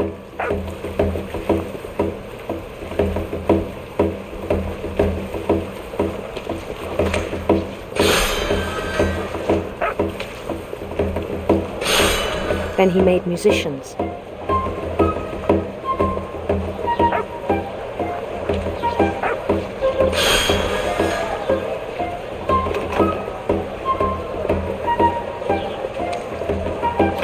And songs for them to play.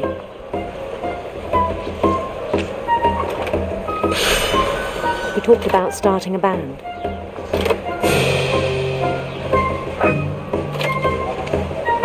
And he was always humming something. Every day his imagination grew stronger.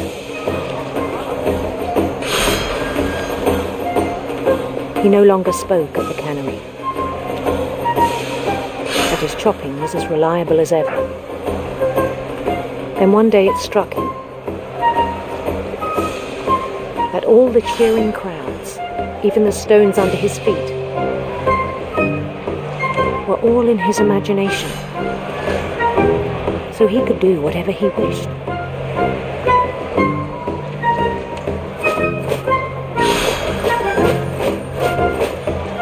He held an election for mayor, and he won. They begged him to stay, but his mind was already wandering. It became a game for him.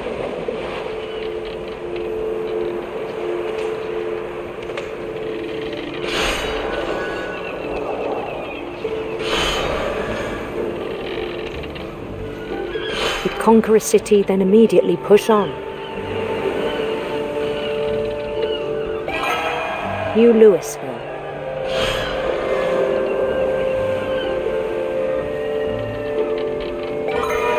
St. Louis. He started drifting away from our reality.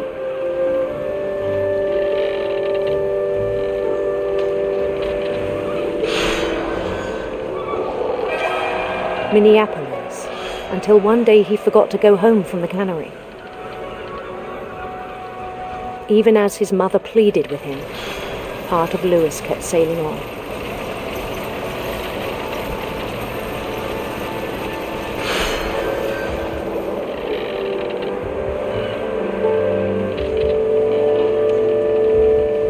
In Lewisburg, he heard rumors of a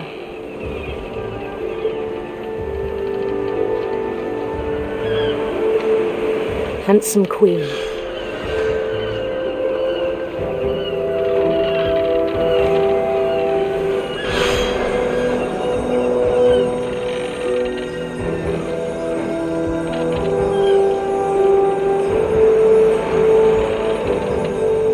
The queen was on her own quest for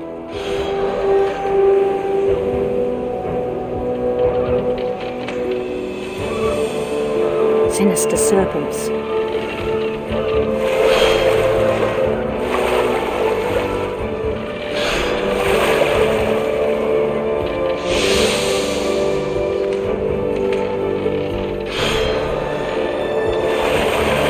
He followed the sound of her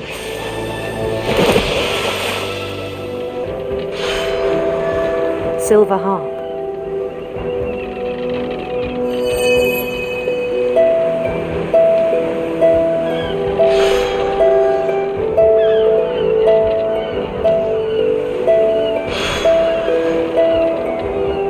chase led him to a golden palace east of the sun and west of the moon. Even then, his logic remained sound.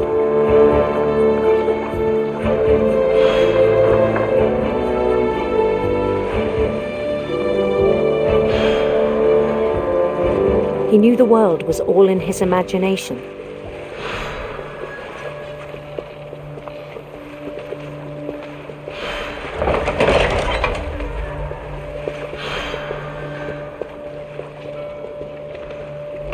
But he was so proud of having created it.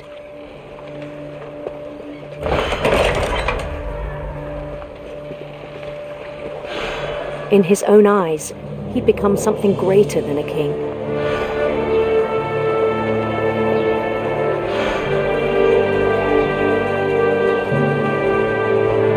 For someone who'd never known success in the real world, I think it was overwhelming. And then it struck him that the real Lewis was not the one chopping salmon, but the one climbing the steps of a golden palace.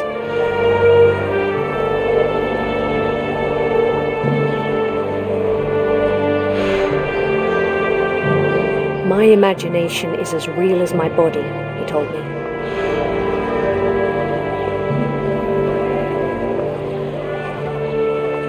It was hard to argue with him.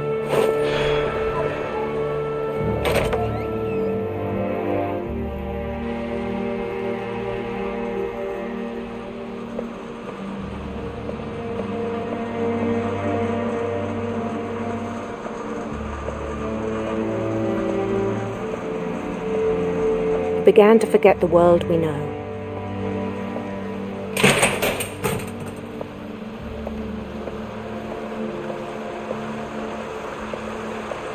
I think it pained him to remember Lewis, the cannery worker.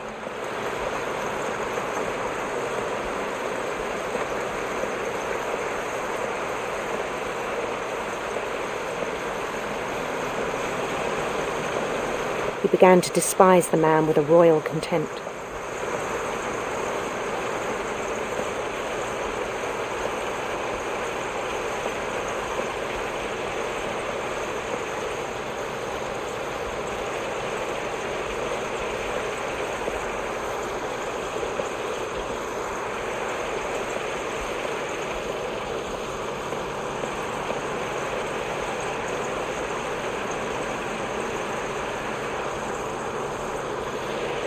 I still thought I could save him. Even after he said he was being crowned king over all the lands of wonder.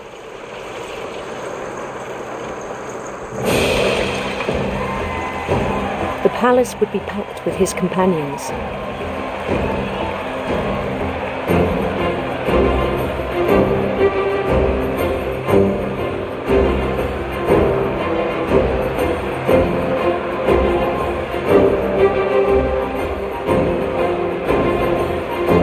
Including the wise Calico who insisted on advising me.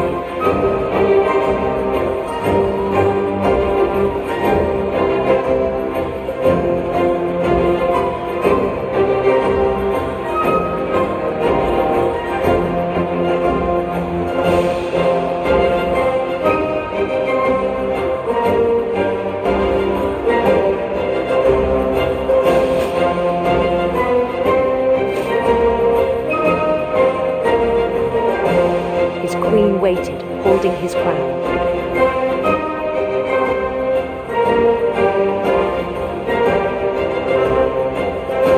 There was only one thing left to do.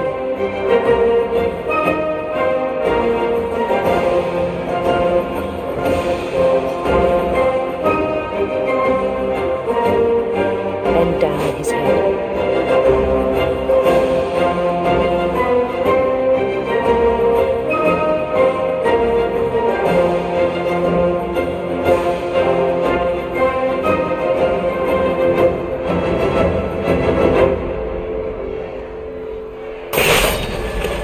I think you know. Mrs. Finch, your son was a kind man who will be missed by all of us who knew him.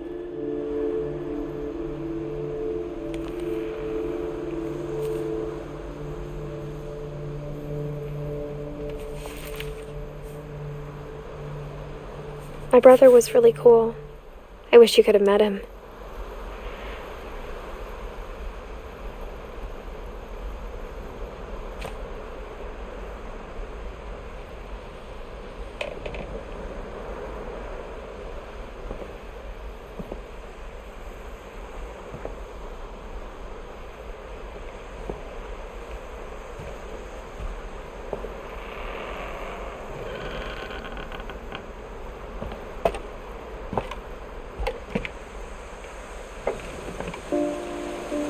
On the way back from Lewis's funeral, my mom told me to start packing.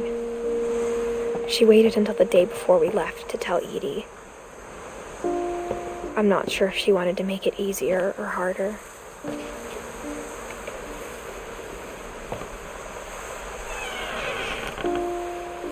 I wish we'd stayed. But I understand why we left.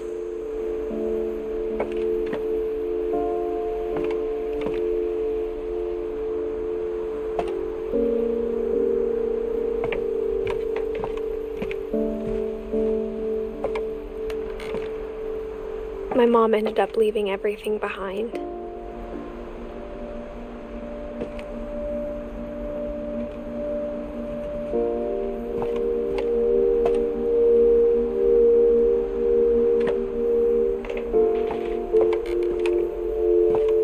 What happened that night had been coming for a long time. Maybe it should have come sooner.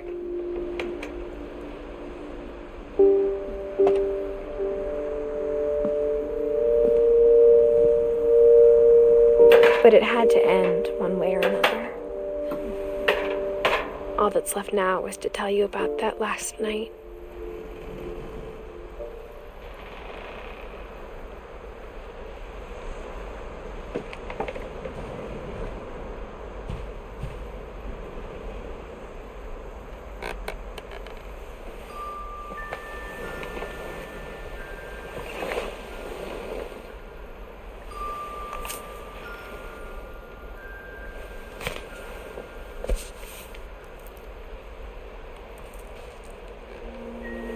That whole last day, Edie just watched us pack and didn't say a word.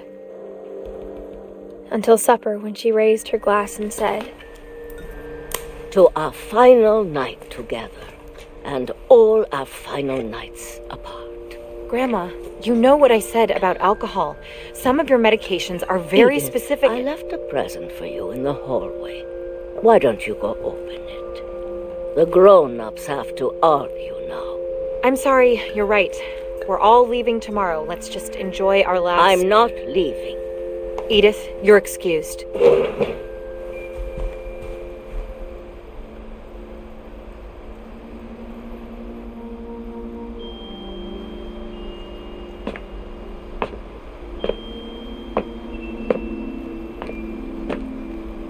The power had been shut off that morning, but Edie always had plenty of candles. When my mom sealed the library, I don't think she knew about the other entrance.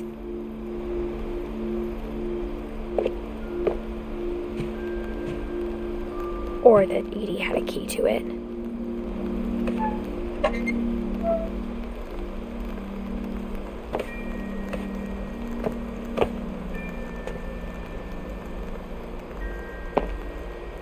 That thing you're afraid of isn't going to end when you leave the house.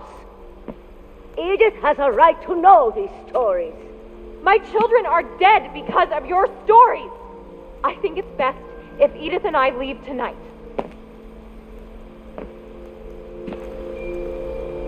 We'll have the nursing home send a van for you in the morning, okay?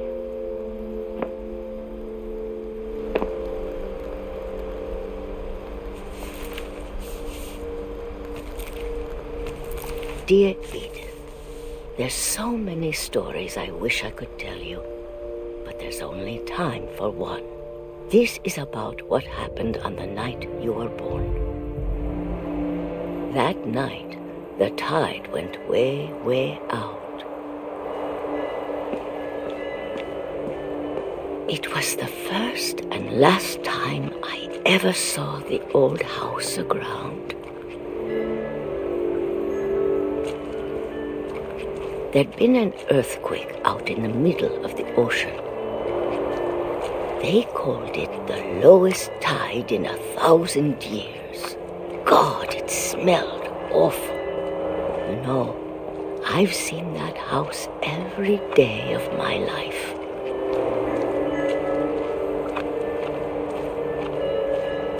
But I never thought I'd go back to it.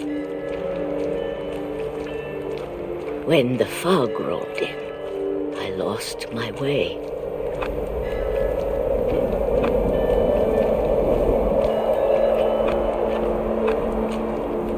I got turned around.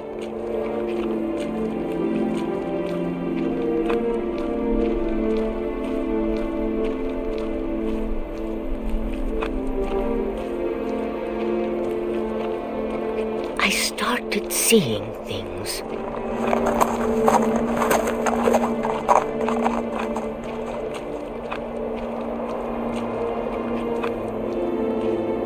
Things I'd forgotten had ever existed.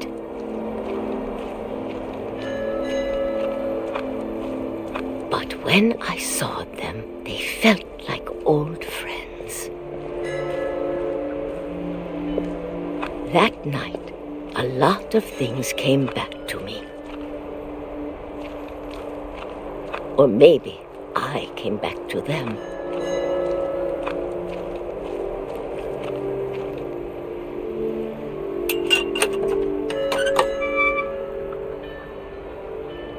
Things I can't explain, but that I need you to try and... Edith, what are you doing in here? It's mine. Edith! Mom, you're gonna rip it! Let go! I kicked and screamed, but Mom dragged me to the car. I never saw Great-Grandma Edie again. The next morning, the band came to pick her up, but she was already gone. After that, we moved around a lot.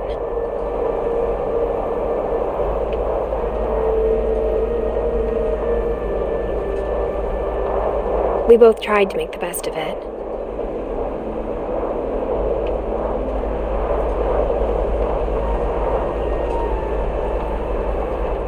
A few years went by.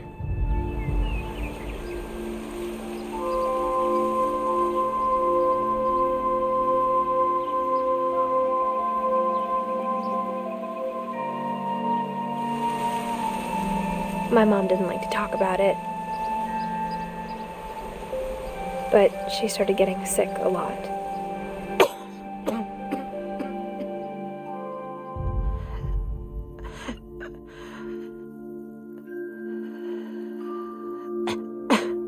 She got better for a while, and then she didn't. And then I was alone. The last Finch left alive.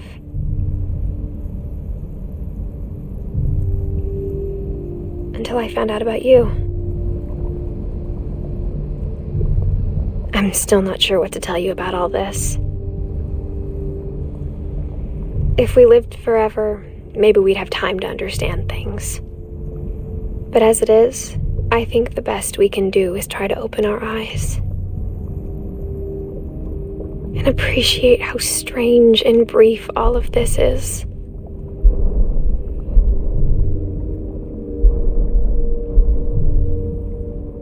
This journal was supposed to be for you, but now I hope you'll never see it. I just want to meet you and tell you all these stories myself. But I guess if you're reading this now, things didn't work out that way.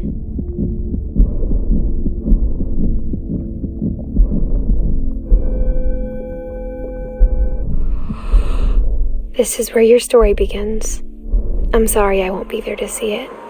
It's a lot to ask, but I don't want you to be sad that I'm gone. I want you to be amazed that any of us ever had a chance to be here at all. Good luck.